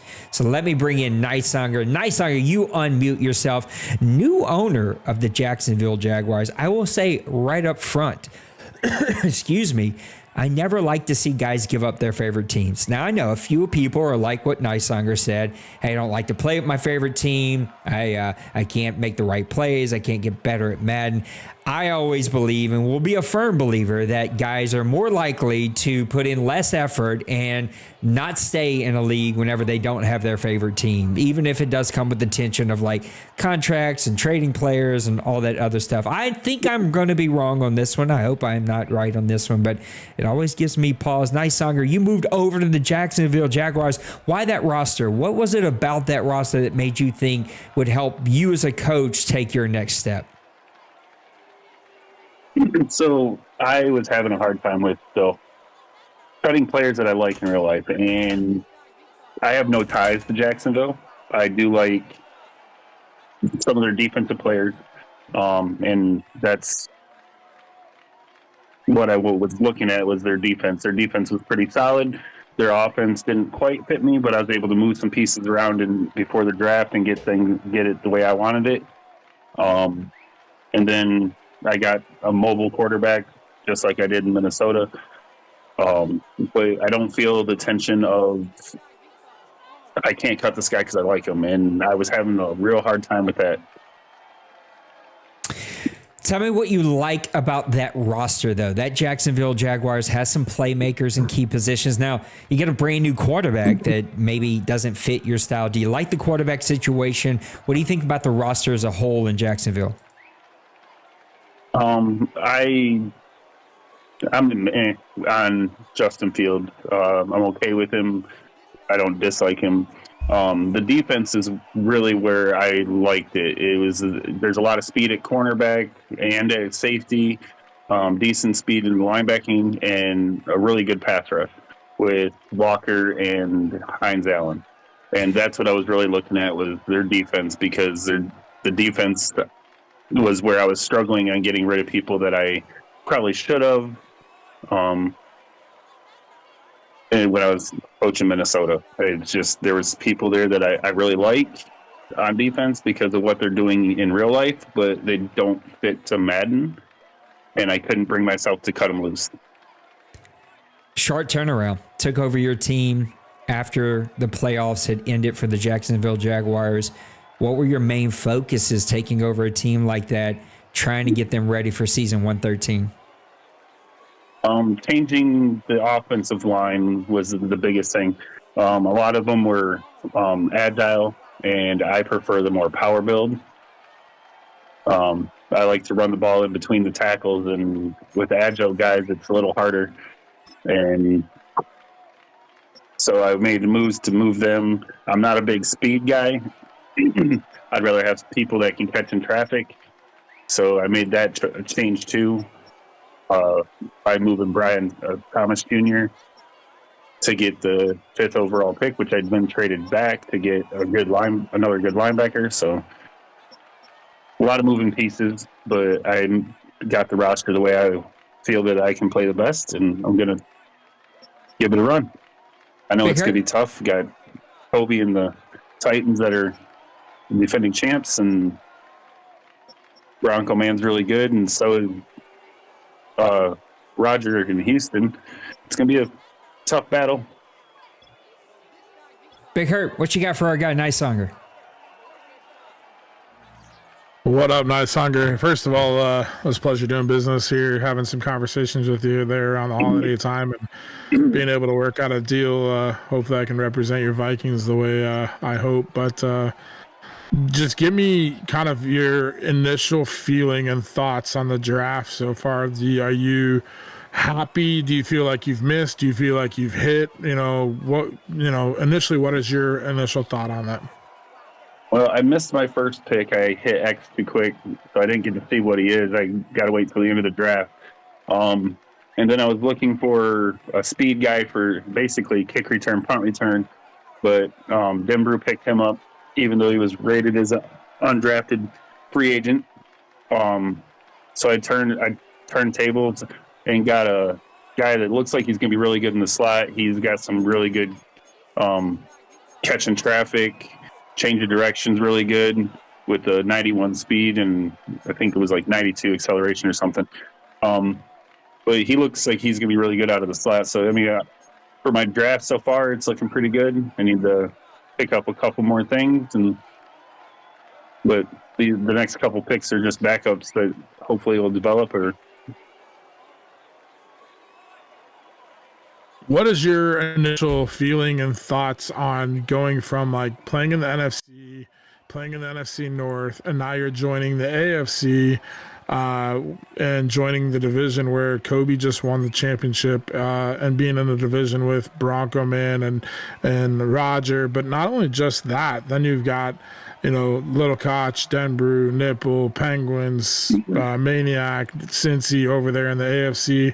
I'm forgetting Shocks Fan. I'm Massimo. I mean, the list continues. But Lost Sniper. Yeah, I mean, there's so many guys over there. But what are you excited about? Like, how do you feel about playing in the NFC and kind of switching over from the NFC? Well, I feel like it's no different than playing in the NFC, because on the NFC side you got D-Wayne and Meek Boy and D-Money, and there's a lot of really good players on that side too. Everybody brings their own style and own signature to the game. It's going to be a different test because it seems like the NFC tends to lean more on the run, where I've noticed with the AFC, there's a lot more guys that are airing it out. But, I think that the roster that's built in Jacksonville and what I've added to it is going to make it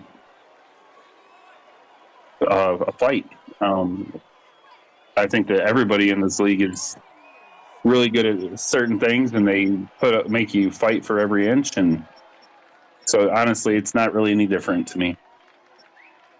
Yeah, I mean, the parity here, I think, has been at its finest for as long as I can remember. I mean, we've got guys like D-Money who have had a heck of a run and then hit the playoffs, and then you got Bill and be upset. And so the parity has been really, really, really good this cycle, which I like and I enjoy seeing.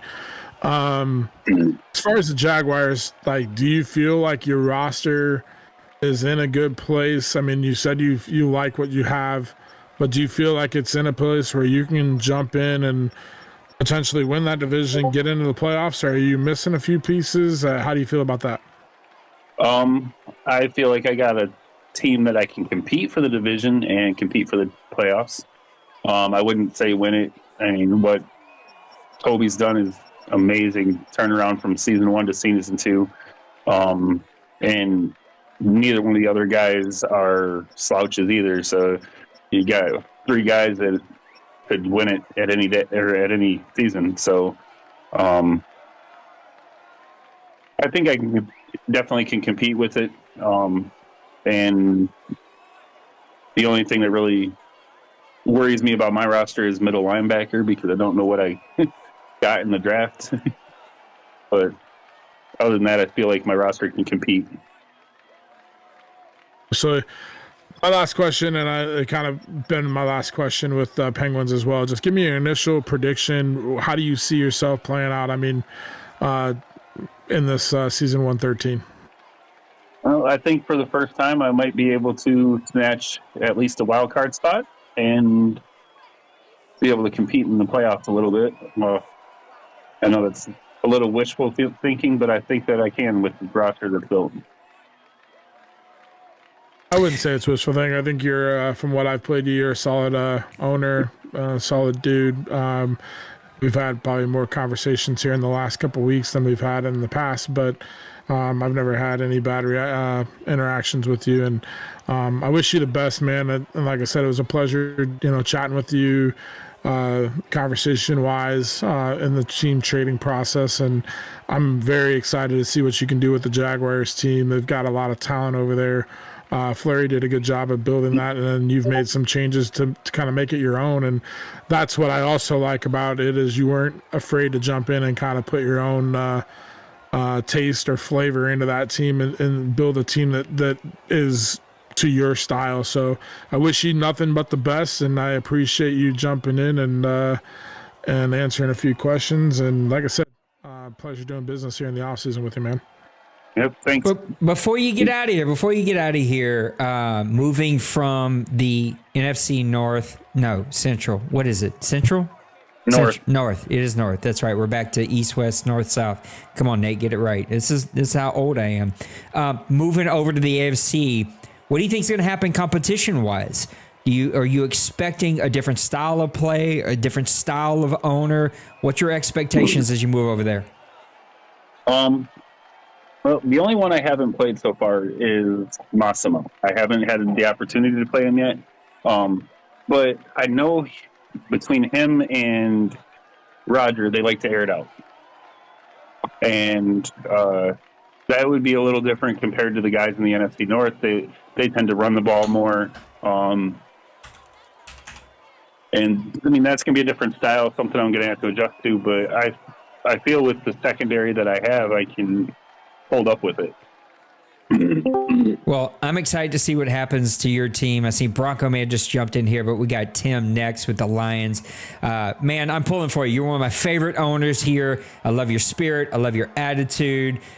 Just good human. And let competition drive you. Go build a team. Go compete in AFC, but don't ever let it change who you are. I appreciate you and pulling for you with your Jaguars team over there in the AFC. Yeah. It's going to be weird not playing Tim twice a year, but Thank you for the vote of confidence. I think you're gonna miss your buddy, man. It's nothing like playing your buddy. That's always a good time. All right, before we move over to Mr. Tim and the Detroit Lions, I got to pee because I'm a 45-year-old man and I have the bladder of a squirrel. So, Mr. Big Hurt, take us away and talk a little bit here as we move into the 5th round, which you'll get the full clock until I get back, but then it's back to a minute.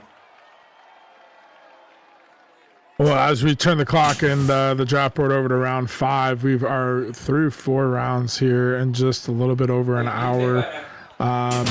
We're at a good pace here. I do like the pace we're at, so keep that up. I've noticed we've got the Bills, Falcons, Commanders, Eagles, Panthers, Chargers, Colts, and Seahawks that have announced that they are done with their drafts and no longer picking. So if you are a team that has not announced and you're not picking, please let us know so we can get those picks advanced and sent through. There is some talent still out there. Also, if you would like to get in here, we'd love to interview you guys. There's a chance to get a few extra points for attending the draft show and getting on here and getting interviewed. So, yeah, get in here and talk about your team. Other than that, pick 1 in round 5 here. We've got Juan Trailer, the running back.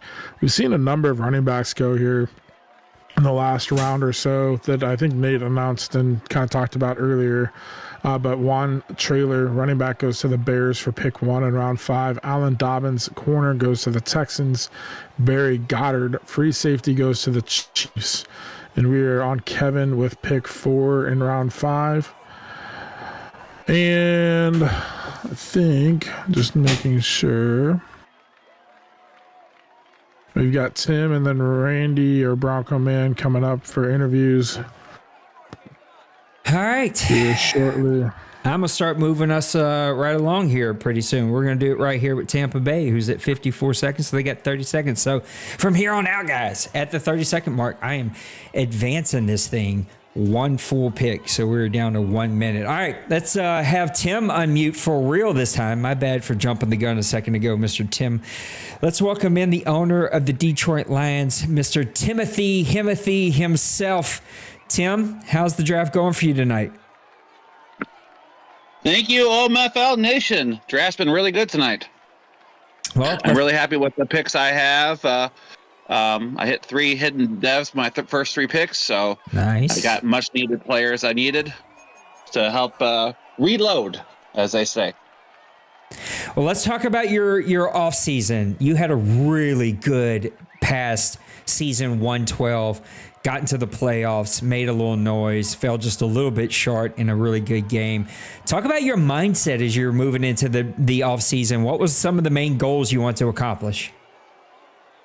Well, like I said, I hit a lot of my goals. I played Bill in the first game, and Bill just went on a crazy run in the playoffs. I'm really happy for the run he had. My hat's off to him. He played outstanding in the playoffs. For me, this offseason was letting people go, like G.J. Reader, and then replacing him. So I replaced him with the defensive tackle Bailey. I let an offensive lineman go. I replaced it with Connor Turner. I'm going to be eventually letting go of a linebacker. So I got a middle linebacker to hopefully take their spot. So making moves like that to improve my team. I needed to get a power running back to go along with Gibbs, Brian Robinson Jr., and then I let Derrick Henry go, and then I decided that his contract was cheap enough for me to go after him, so I got the Bama boys, the 3 running backs all from Alabama. Talk about that a little bit, Tim. How do you decide when to spend money on a contract on a veteran and when you need to go draft a guy and have a cheaper contract? Well, the first running back to go along with Gibbs was Montgomery. I've never been able to use Montgomery the way he is in real life in Madden. He doesn't come up the same way. So I knew immediately I was going to have to go for a guy. Now, the mold for my offense is Derrick Henry. So Derrick Henry was the guy I traded with Nips for. I got him. He was big in big moments, and but I couldn't have the money to sign him on a long contract. So I let him walk. Then I'm looking to replace the guy. Brian Robinson Jr. fits the attributes I'm looking for. So I sign him. But then I'm also thinking we're in all Madden. Running backs are going to be key. Derrick Henry's out there. He's not getting no attention. And he only was asking for like 1.8 and 500K bonus. So even if it doesn't work out, if I draft a running back right now and I decide, ooh, he's going to be my guy, I'm only losing 500K if I cut him. So that's nothing. And that was my mindset on that is let's go after, have the guys, let's have depth in that position. Because I feel with all Madden, the running back position is going to be key. Absolutely. I want to talk about a little off topic, but your buddy Nicehanger was just here, and he talked about how having his favorite team actually was a hindrance for him. How do you balance that, being a Lions fan, getting your favorite team, trying to build a team, trying to make a run? You seem to have figured that out pretty well. Yeah, you got to separate reality from the game. You have to make the important decisions like, I don't want to see Goff go. But I knew that I cannot sign all the players on my team that I want to. I can't do everything I want to if I carry around his big, fat contract. So I had to make the move. There's other players. I love David Montgomery, the Sonic and Knuckles combo. But if you just can't make it work, you let the guy go and you go on with this version and this game and these Lions, not the real Lions. These ones, and that's a switch that I don't think he has it in him. That or I scared him away. I don't know either way. or I had an interesting theory that he's a deep down Kirk Cousins fan because he was a Kirk Cousins Vikings fan when I met him, and then he was trying to go to Atlanta where Kirk Cousins was, but then he went to Jacksonville. And do you know which quarterback retired from Jacksonville? Kirk Cousins. Huh. Imagine that. I wonder if that was part of his mindset too, the hidden behind the scenes. I'm just messing with him a little bit. I'm gonna lean into you. You just scared him away, and that's gonna be what I'm gonna say. Big Hurt, what you got for our guy Tim? What's up, Tim? First of all, I'm looking forward to getting into the NFC North and playing you here this season.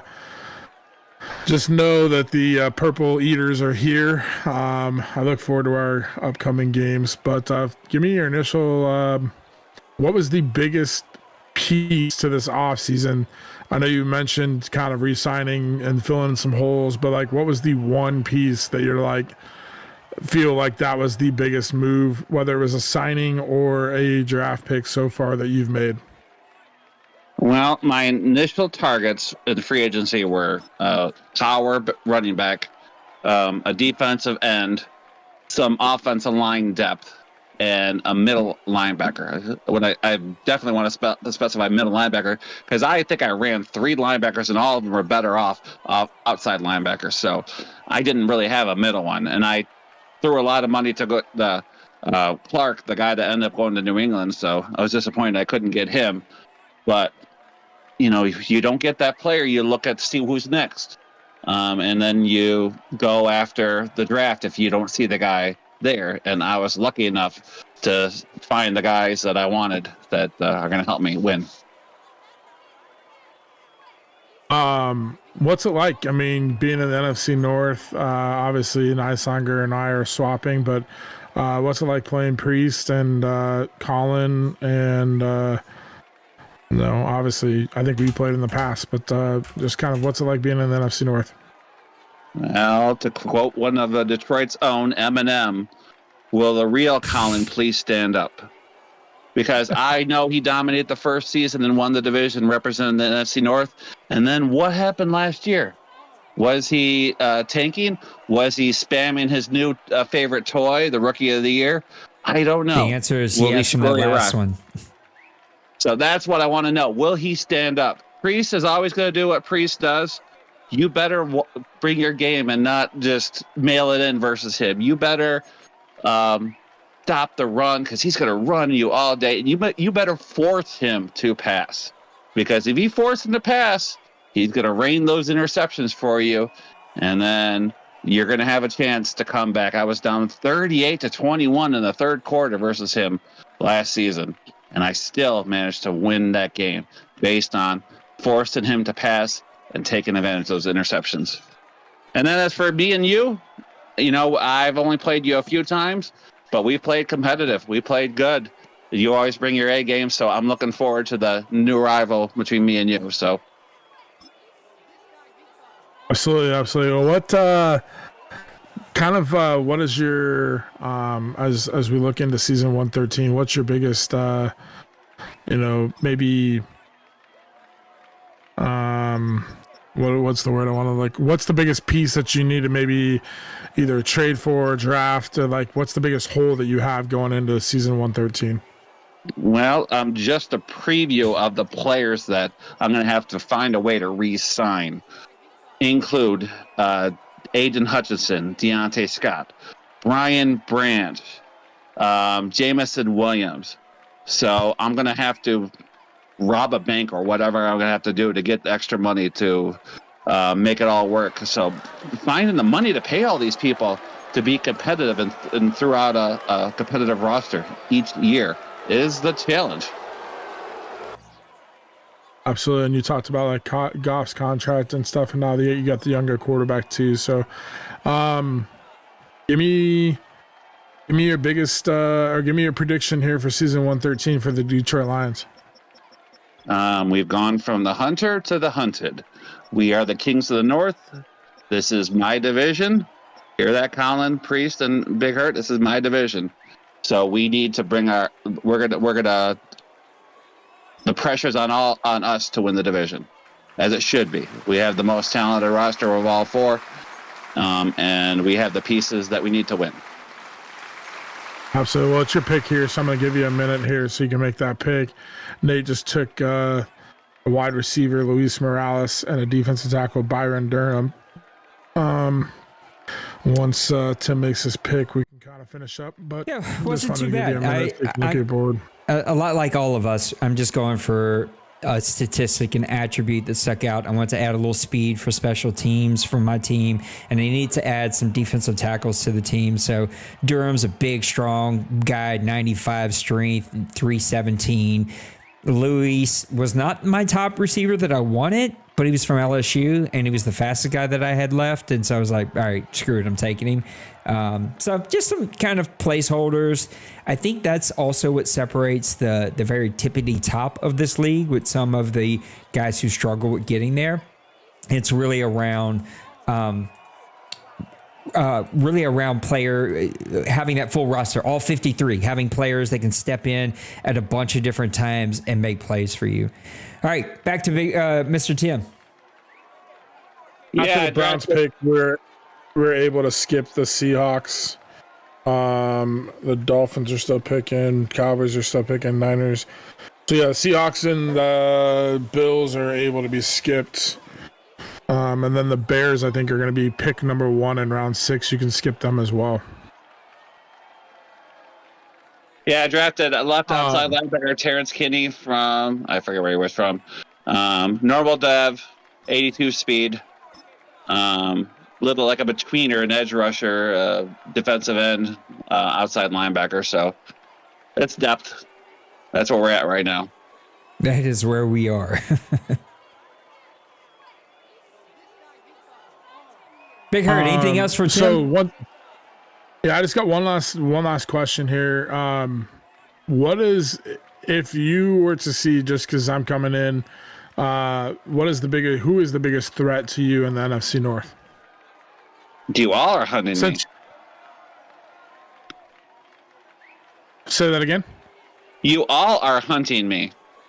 Priest is coming after me. Colin is coming after me week 1. You are going to come after me. You're in the NFC North. You're circling the calendar when you play the Lions. I definitely have circled the calendar. I'm looking forward to our matchups. And looking at some of our Upcoming week 2 games that are going to be had. Hopefully, we can get the OMFL Classic that we can both submit for that. But that's all I got. I wish you nothing but the best. But hopefully, to finish second in the division behind me. If I have any type of season like I had last year, you won't have to worry about the Minnesota Vikings. But I'm hoping that's behind me. But yeah, wish you nothing but the best. Appreciate it, and I'll turn it back over to Nate. Tim, one last question before we get you out of here. We got your prediction. We got your mindset. You're rolling into it. Tell me, you just kind of called out the NFC North. So who is the team that you think is going to be your biggest competition to keep you from trying to win that division? It's hard to say. Last year, Priest was second. No one, I think, predicted Priest to finish second. 2 years ago, I flipped the switch in the second half of the season and went on a run, and I kept the switch going all season. Now we go to, am I going to keep that switch on? Who knows? And Colin's the biggest wild card because there was something definitely off on his team last year. Now, we've seen this before in the past. He's wants to build these guys, and he falls in love with one player and spams the hell out of him. If you just focus on that receiver, you'll get a bunch of picks. Now, is that the case this year, or does he have a new toy, or does he balance the ball? I tried so hard this Madden, especially this cycle, to not be as predictable as I have been before. To spread the wealth, give it to St. Brown, Laporta, JMO. Run the ball, not with Gibbs all the time, but mix it up. Be unpredictable so that you don't know who's got the ball. I dig it. I can't wait to see what your Lions do. I am loving the short videos that you're doing, the content. Keep it going. Pulling for your team. I also really enjoy the North because you guys talk the most junk to each other. It is up to your pick. We're round number 6, so have a good time. Thanks for joining us, bud. All right. Later. Good night.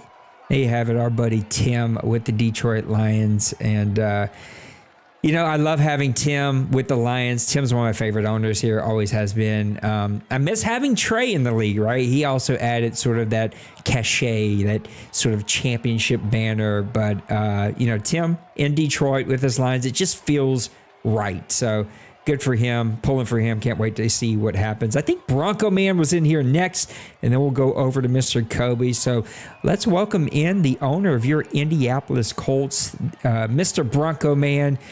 Coming off a tough loss of the real-life Broncos in the NFL, but that team's moving in the right direction. And speaking of moving in the right direction, it seems like the Colts are moving in the right direction. What was the mindset, Bronco Man, as we moved into the offseason and getting ready for season 113? Stop losing. That was the mindset. That's a pretty good mindset to have. Can we go a little bit deeper? What were we trying to do? What were the moves? Where are the areas of improvement? So for me, it was mainly on the outside of the field, corner and wide receiver was my main target. So couldn't stop a nosebleed. You could throw it to your 4'11" grandma, and my corners wouldn't stop it. And on the offensive side of the ball, I needed to get Richardson needs some targets. So that was the primary focus, as well as O-line. O-line, let's talk about your O-line. Do you feel like that was the main cause of you unable to find that running game that you're known for? That's definitely part of it. I think, in my opinion, I didn't play a ton of Madden prior to the cycle starting, and I just kind of created my playbook the same way I created it last Madden, and for me, the game plays like 200% different than it did last Madden, so I think a bad O-line combined with me playing the wrong style of football added a lot of my struggles, and I didn't really adjust till mid-season this past season. So that's kind of where I'm sitting. Mr. Big Hurt, what do you have for our guy Randy? What's up, Randy? First of all, I'm rooting for you, man, to get back on the winning track.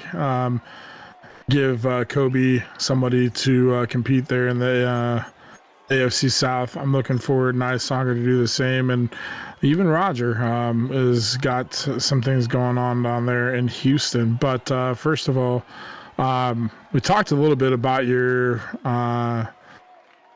big signings that you had in the beginning of the show with Fredrickson, and then you had just said that your receiver and corner was the focus point.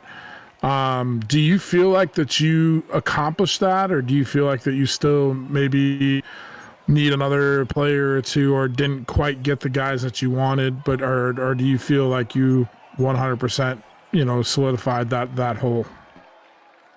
In regards to receiver and corner, I feel like I 100% got the guys I wanted. It's just up to the Colts and myself to get the production out of them that they can put up. It's always fun because I look at the Colts and I can always, in my head, I'm sure Nate does the same. I always think, the Orlando Condors. It never just hasn't changed. It's stuck with me. But what is the biggest maybe hole that you still have for leading into season 113? I'd say biggest hole. I drafted a hidden guy. I think his name was Clint Brown. I goofed and didn't take a picture of his stats, but he was hidden. I don't remember specifically, but he was an outside linebacker. That was kind of a weak spot for me, but less of a need as the receivers, corners, and line. So I think I'm building. Obviously, I don't have the roster yet, but I think I've got the core there, and I've added pieces that will bolster my talent pool. For sure. I really like your receiving core. We talked about Fredrickson, and then the rookie that you got, 6'5", McCullough, I believe is his name, and then you kind of the replacement for Pittman in a way, but then you got Josh Downs and Hollywood Brown.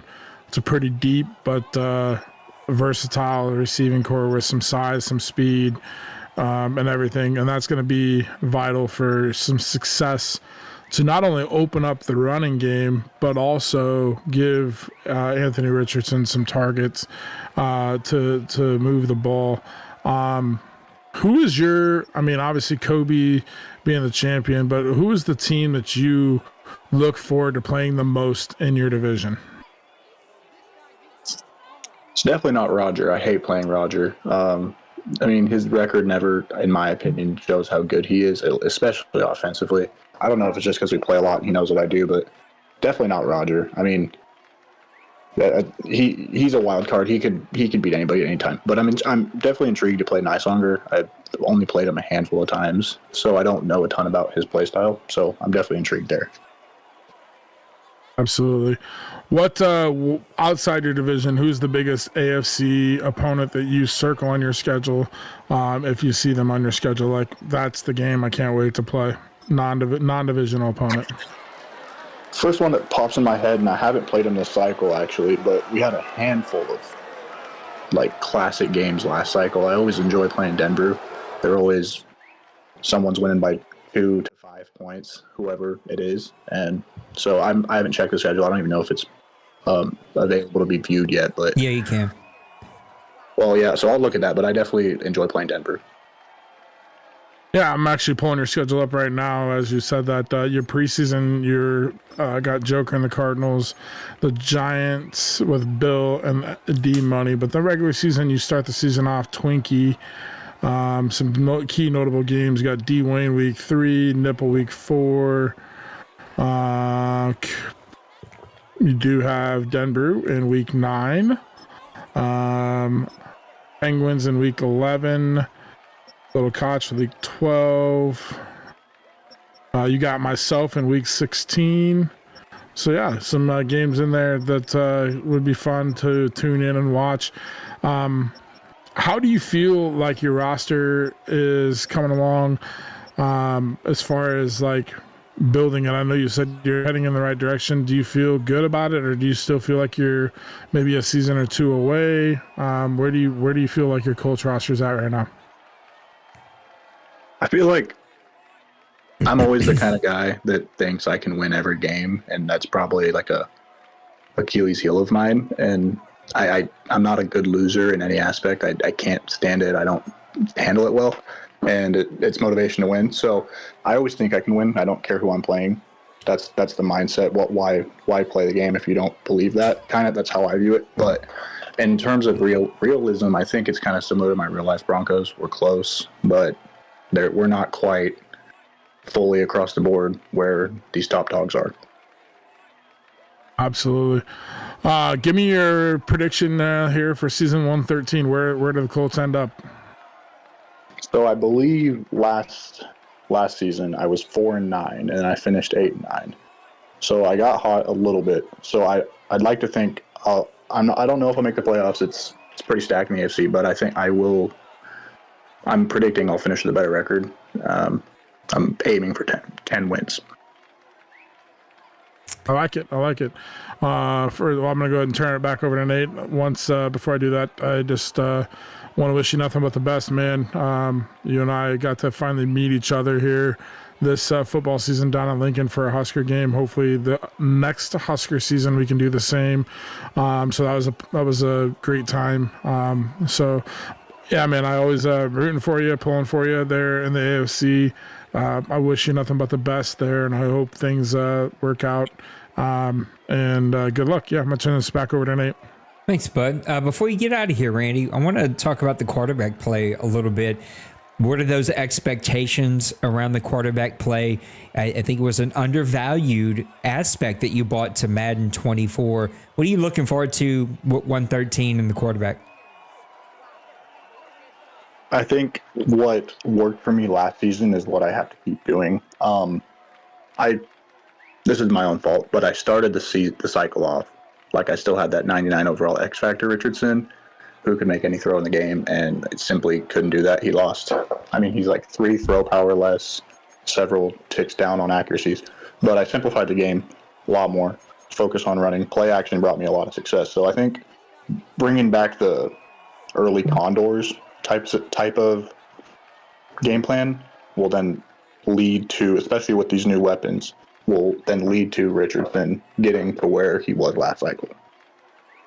Awesome. Well, I'm pulling for your Colts. Can't wait to see what you do. I truly believe that this offseason is going to be one that we see the Colts take probably the biggest leap. They got a really tough sort of roll of the die, so to speak, getting a team that was really void of a lot of talent. And you've had to build them and also adjust your gameplay to fit a team that maybe wasn't as good as they were last Madden with a rookie Richardson. So you kind of got level 2 of Richardson that needs a new build. So pulling for you. Can't wait to see what you do in the AFC, and I fully expect to see the Colts back in the playoffs and making people not want to play them. So good luck to you, man. Pulling for you. Can't wait to see what you can do.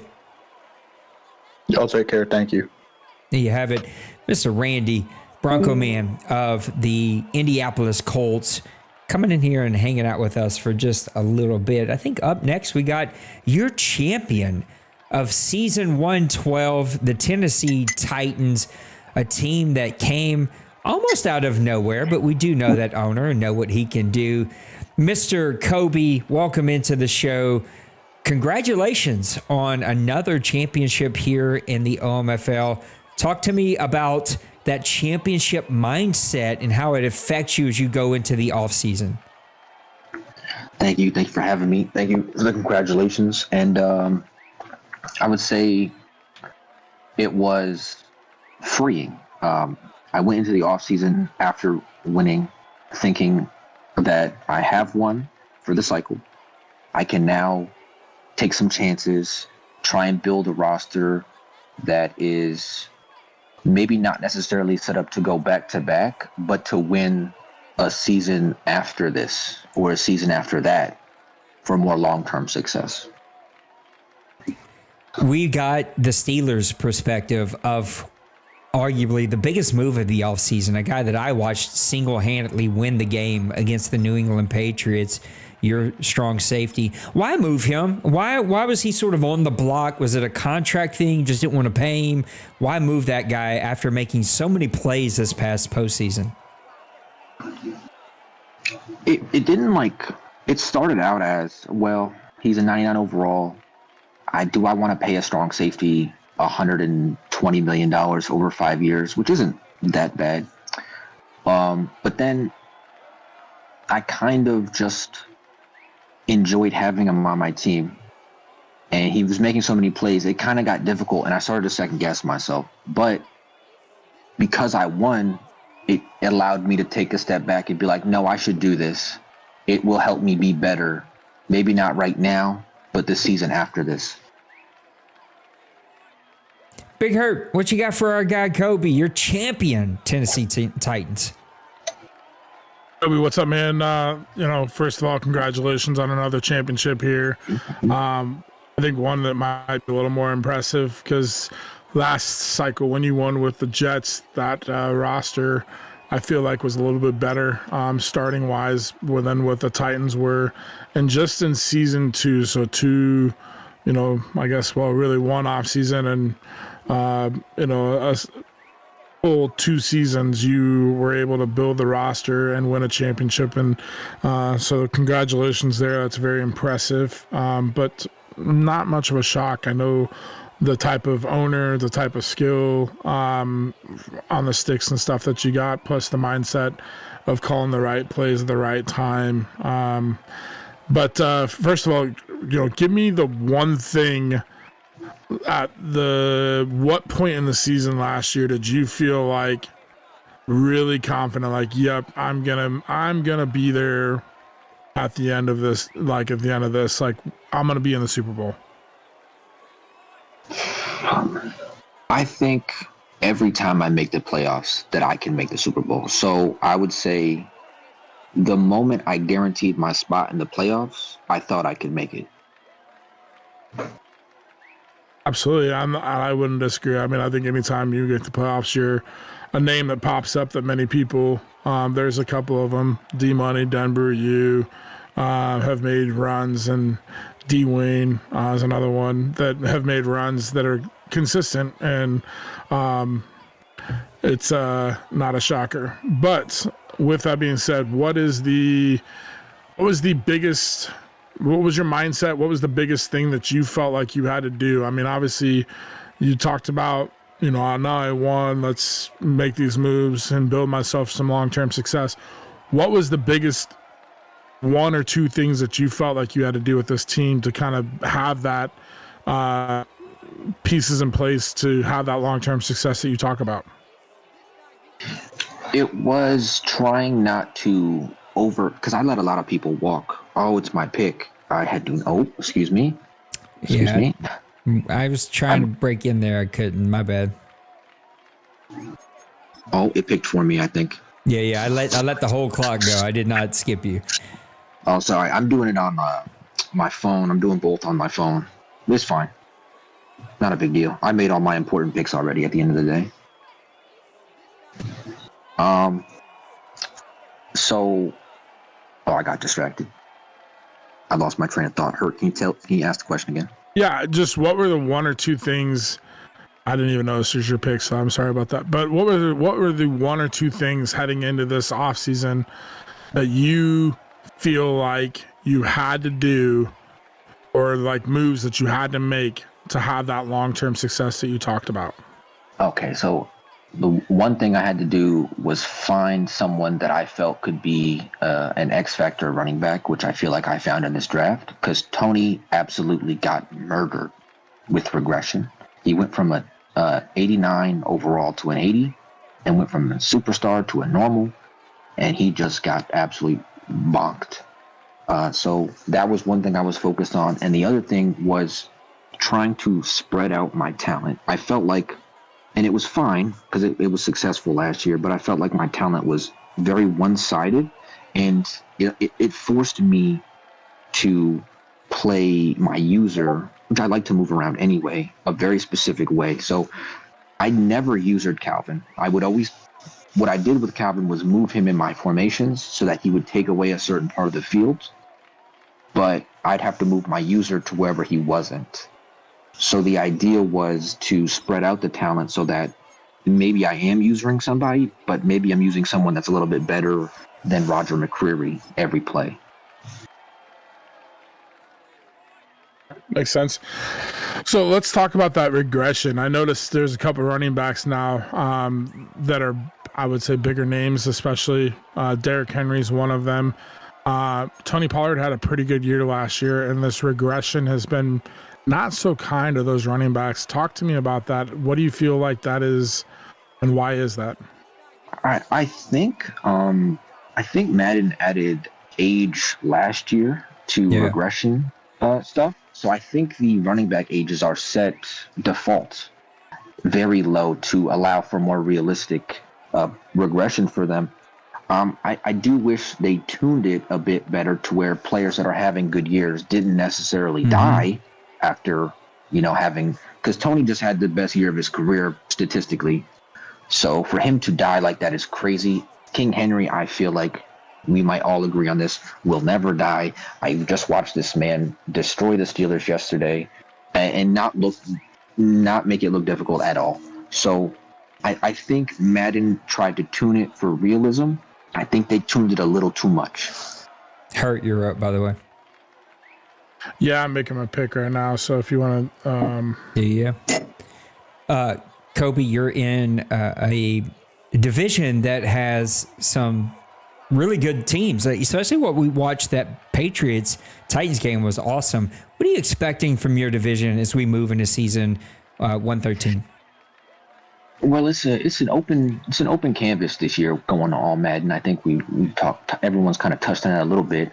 So I expect a little bit of the unexpected. I expect maybe Roger to go from a top 5 pick to maybe sitting somewhere between 15 to 20. I expect Randy, who always is trying to win and is giving everyone his best at every game, to maybe go and make the playoffs. Nicehunger, I didn't watch a lot of his games, so I have no idea what to expect from him. It'd be really exciting to play him and get to know his play style and try to adapt to that. But even him, he had some good wins last year, I believe, against some quality opponents. So if he can put together a good season, we got 3 teams, not including myself, that can beat anyone. So it's kind of up in the air. I expect there to be some unexpected things happening. absolutely, with Nate being up here, I'll take back over so he can focus on making that pick.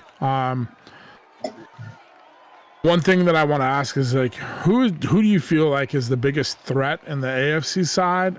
And then who do you feel like is maybe the biggest 1 or 2 threats overall in this entire OMFL to you and making your run? I mean, last year you made the run, but you've made multiple OMFL Bowl runs in the past. So who do you feel like is that biggest threat on the AFC side because you're in the AFC? And then who's your overall biggest threat? Is it still that same guy, or is it somebody on the NFC side?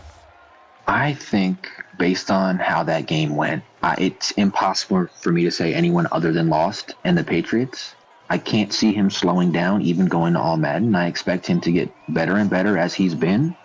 And having played him so much last cycle as the Jets, it's great to see. And I think he's going to be the most challenging person on the AFC side for me. I mean, if not for Calvin, I don't win a Super Bowl. And the Patriots beat me in the wild card round. So I expect him to be my most important person in the AFC. On the NFC side, I feel like you kind of have to say a lot of the names that everyone says, which is like D-Money, D-Wayne. But if I'm going to pick someone that's not those two, I'd probably go with Meek, because Meek is so hungry to get one. That if he were to see me in the Super Bowl, and we played for years, I mean, I know this man in real life. We've played Madden together for years. He knows what I want to do. I kind of know what he wants to do. That would be a very difficult game for me as well for that factor. So that's what I'll say for that one. So just kind of giving a preview look at your schedule here. You start season 113, week 1 with the Bengals and Little Koch. Going through, you got the Steelers in week 4, Maniac week 5. You got the Giants in week 9, so that's a rematch of the Super Bowl there.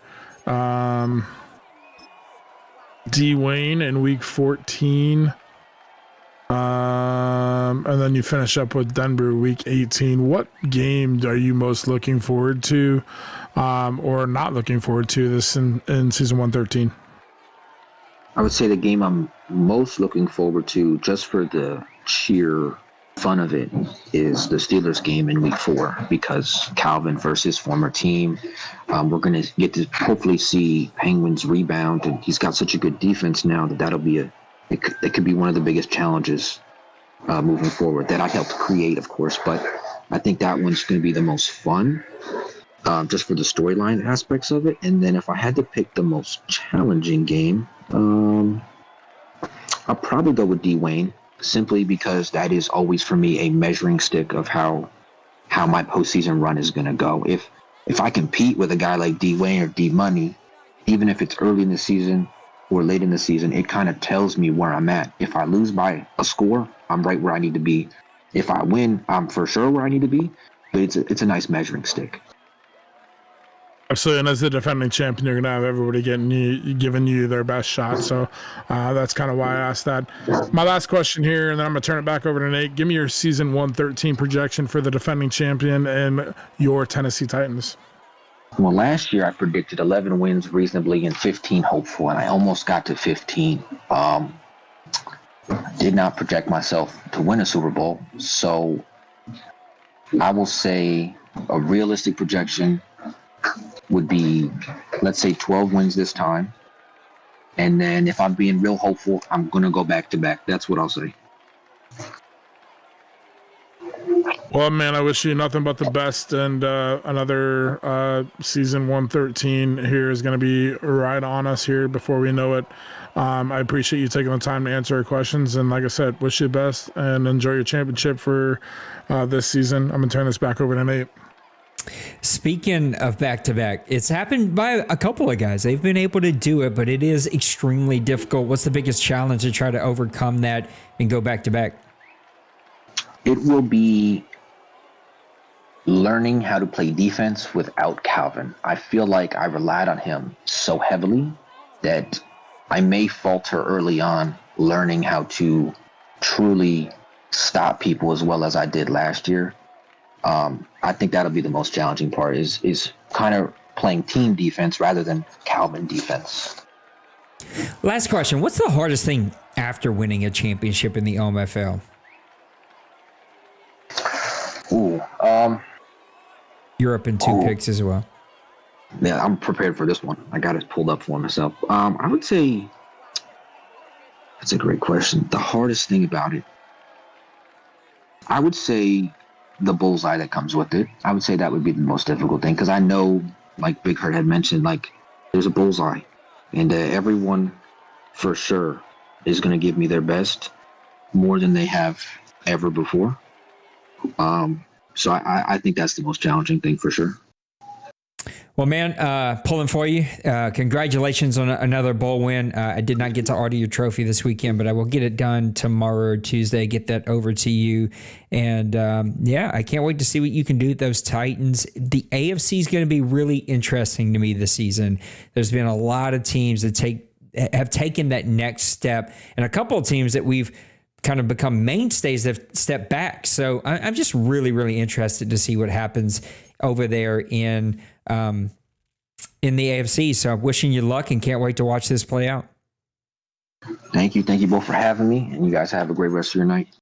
And there we have it. Your champion, Tennessee Titans, and Coach Kobe. He's one of the best players we've ever seen here. And he's proven as to why. I cannot believe we are done. We are right at 2.5 hours. Really good drafts. Kudos to absolutely everyone for just doing a great job. You communicated well in the out of draft chat. We had a bunch of guys jump in here without pulling teeth to do interviews. This was great. A little low crew, just me and Hurt, but I was fine with it. Really good night, Hurt. So give me some final closing thoughts, and then I'll lay out what the schedule is going to look like. And then we're going to get out of here, as it looks like the Broncos in the 7th round got a hidden deaf guy. Good for him. So did Nicesonger. Yeah, man, I think this is kind of one of the less painful drafts that we've had. And the guys chatted well, communicated, but even the guys that weren't not available to draft, they were making their picks, and so we weren't sitting around waiting for everybody on a long period of time. We had plenty of guys jump in and had some very good interaction and interviews. Looking forward to season 113 to see what things come of it, and with the amount of parity that we've had in the OMFL recently, but also with the guys that have made some major changes. We just talked to the champion and his best player, to Nysonger switching over to a Jags, and Fleury to the Falcons, myself to the Vikings, and Tim making moves. I mean, we talked about all this. Penguins getting that safety from Kobe. So we've got a lot of moving pieces that have taken place, and I'm just excited to see how it all comes. And one thing I talked about at the beginning of the show is everybody's kind of rejuvenated and re-energized to have new hope and make a new playoff run. And we get by week 4, 5, 6, 7, you start seeing how things are going to settle a little bit. So I'm looking forward to that, and just wish everybody the best. And let's, as Bill will be on everybody, let's get in a schedule in those games and get to playing season 113. I dig the hat in the photo as well. This might be the fastest draft that we've ever had in the OMFL start to finish. I know we started in the second round, but still, kudos to all of you. It was looking a little iffy there at the beginning. And then you guys rolled through the first round, got started in the second round. We got the draft rolling. You guys did awesome. I really am excited. The off seasons beat me up, and I question why I do any of this as a grown 45-year-old dude. But I am excited about this off season. I would end the show and I'll probably end the show and Press Pass Live tomorrow if we do one, with the same thing. There are some rumors kind of floating around about some pretty shady stuff that possibly could be happening, has happened before in other leagues that people have been connected to. And it was really disappointing as a group of owners who are all friends, and there's no sin or law against being friends. But if you are ever found in this league to be running a chat that no one can find and that no one can hear, and there's some kind of shady watching other people's streams and kind of reporting out, you will be immediately banned, no questions asked, you and everyone involved, and maybe even anyone connected to you. So I feel like that's important to say. That is not that. I'm ashamed that that's even rumored to be a possibility in the OMFL. That's embarrassing, and I'm ashamed that could be a thing here. Hopefully it is not. Hopefully it is just a rumor and a conspiracy theory. But there was definitely some, going back and watching of streams, and there were some things said that was just like, well, that was interesting. And who were they talking to? I will openly admit, I have watched streams where you can tell that someone is talking to someone that you cannot hear on the stream, and that's fine. Like, you're not against the rules, but if it's ever found to be someone in this league, that would be pretty shady and crappy. Again, just so it is said out loud, you are not allowed to watch someone else's stream. That has happened to me a few times where the guy I'm playing is talking in my chat, and I'm like, wait a second, you're not allowed to do that. I need the freedom to talk about what I want to talk about on my stream, or call out plays or call out strategies. So you're encouraged to maybe put a stream delay on your stream. I don't know how possible it is. I think it is possible in your settings on PlayStation. And with me and the way I do streams, it definitely is possible. Just kind of makes the chat interaction a little weird. But it's just weird that we even got to have this conversation. It's a made up fantasy play thing. And we got people so competitive that new FPRs got to get created, and weird crap like trading for players and then turning around and trading those players. And then all of those people involved are friends. And it's like, well, that smells fishy. Why are we doing that? Just those are the kind of things that just, it drains. It just drains me. It's not fun. It's like, gee, let's just be cool, man. Let's just have a good time and play without doing, some shady, weird stuff. And so anyway, that's the way I feel. Here's the schedule. we are here in week number 1 of the preseason. We will stay here all night and all day tomorrow. I think I want to look up the times that I announced because I think I did put times on it. It is early in the afternoon tomorrow. Yeah, here it is. So the draft was tonight. We will stay here until 6 p.m. on Monday, which is right when I'm having church, but I will have someone advance us, and they will advance us to week number 4. You can play your game. As a matter of fact, let me really quick, in case there were some guys quick to the bump, let me turn off practice squad injuries and game injuries and all that other stuff. That always gets forgotten until somebody goes, hey, I just had an injury. And I'm like, oh, crap. We'll turn off progressive fatigue injuries. You can see it. It is all off. So you can play your week 1 game. You can do your training camp. You can start to get your roster moved around and get them ready. You cannot sign any free agents, not waiver claims and not manually signing. If the computer did some weird stuff, go in there, cut that player, do what you got to do, get rid of them. You won't have a cap hit because it's a free agent signing.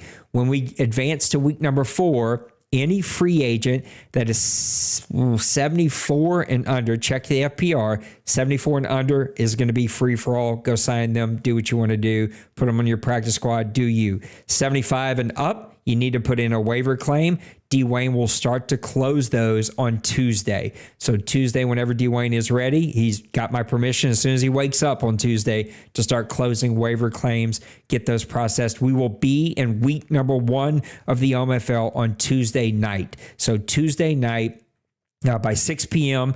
if we're not ready sooner. So on Monday night, once we advance, get your team to 53, check in. Once we have everybody checked in, we'll advance, or we will advance at 6 p.m. at the latest on Tuesday night. And whatever the computer does to your team. I will then announce the suspensions for the few teams that went over the cap penalty, and we will be watching cap, and we will be watching penalty and staying on top of that. I don't think I missed anything, but Big Hurt, you do a good job of helping me make sure I didn't miss anything. Is there anything floating out there that you think I should talk about before we get out of here?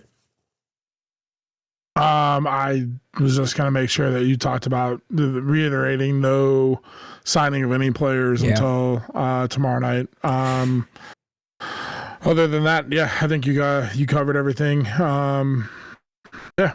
Sweet. I can't wait to do it. Thank you, Big Hurt, for making time to come do this with me. It's always a ton of fun to do these. And the energy feels a little low going into season 113. I don't know if people are nervous about all Madden. It doesn't seem like that would make anybody nervous because, again, as we tested, that was pretty close. I now have to change our password to our league. Not that it's going to matter because we never have an open team here, but I'm excited. Can't wait to get in here. We'll be back tomorrow night, probably with Press Pass Live. I'm pretty sure we'll do just a quick one, just like, all right, it's over. What teams impressed you? What teams won the draft? What's Neon Sports say? That's probably what we'll cover for just a really fast, quick show and then get everybody off to it. All right, I'm going to go do training camp, as you all should. I will have the board send back. Yes, Maniac, I will do that as soon as I log off. I'll set those back. But yeah, go do your training camp, go do your stuff, and I'll get the board to send out some reminding messages, and we'll have a good time. For Big Hurt, for the OMFL, thank you guys for tuning in to season 113 draft. Good luck to your teams, and we'll see you on Monday.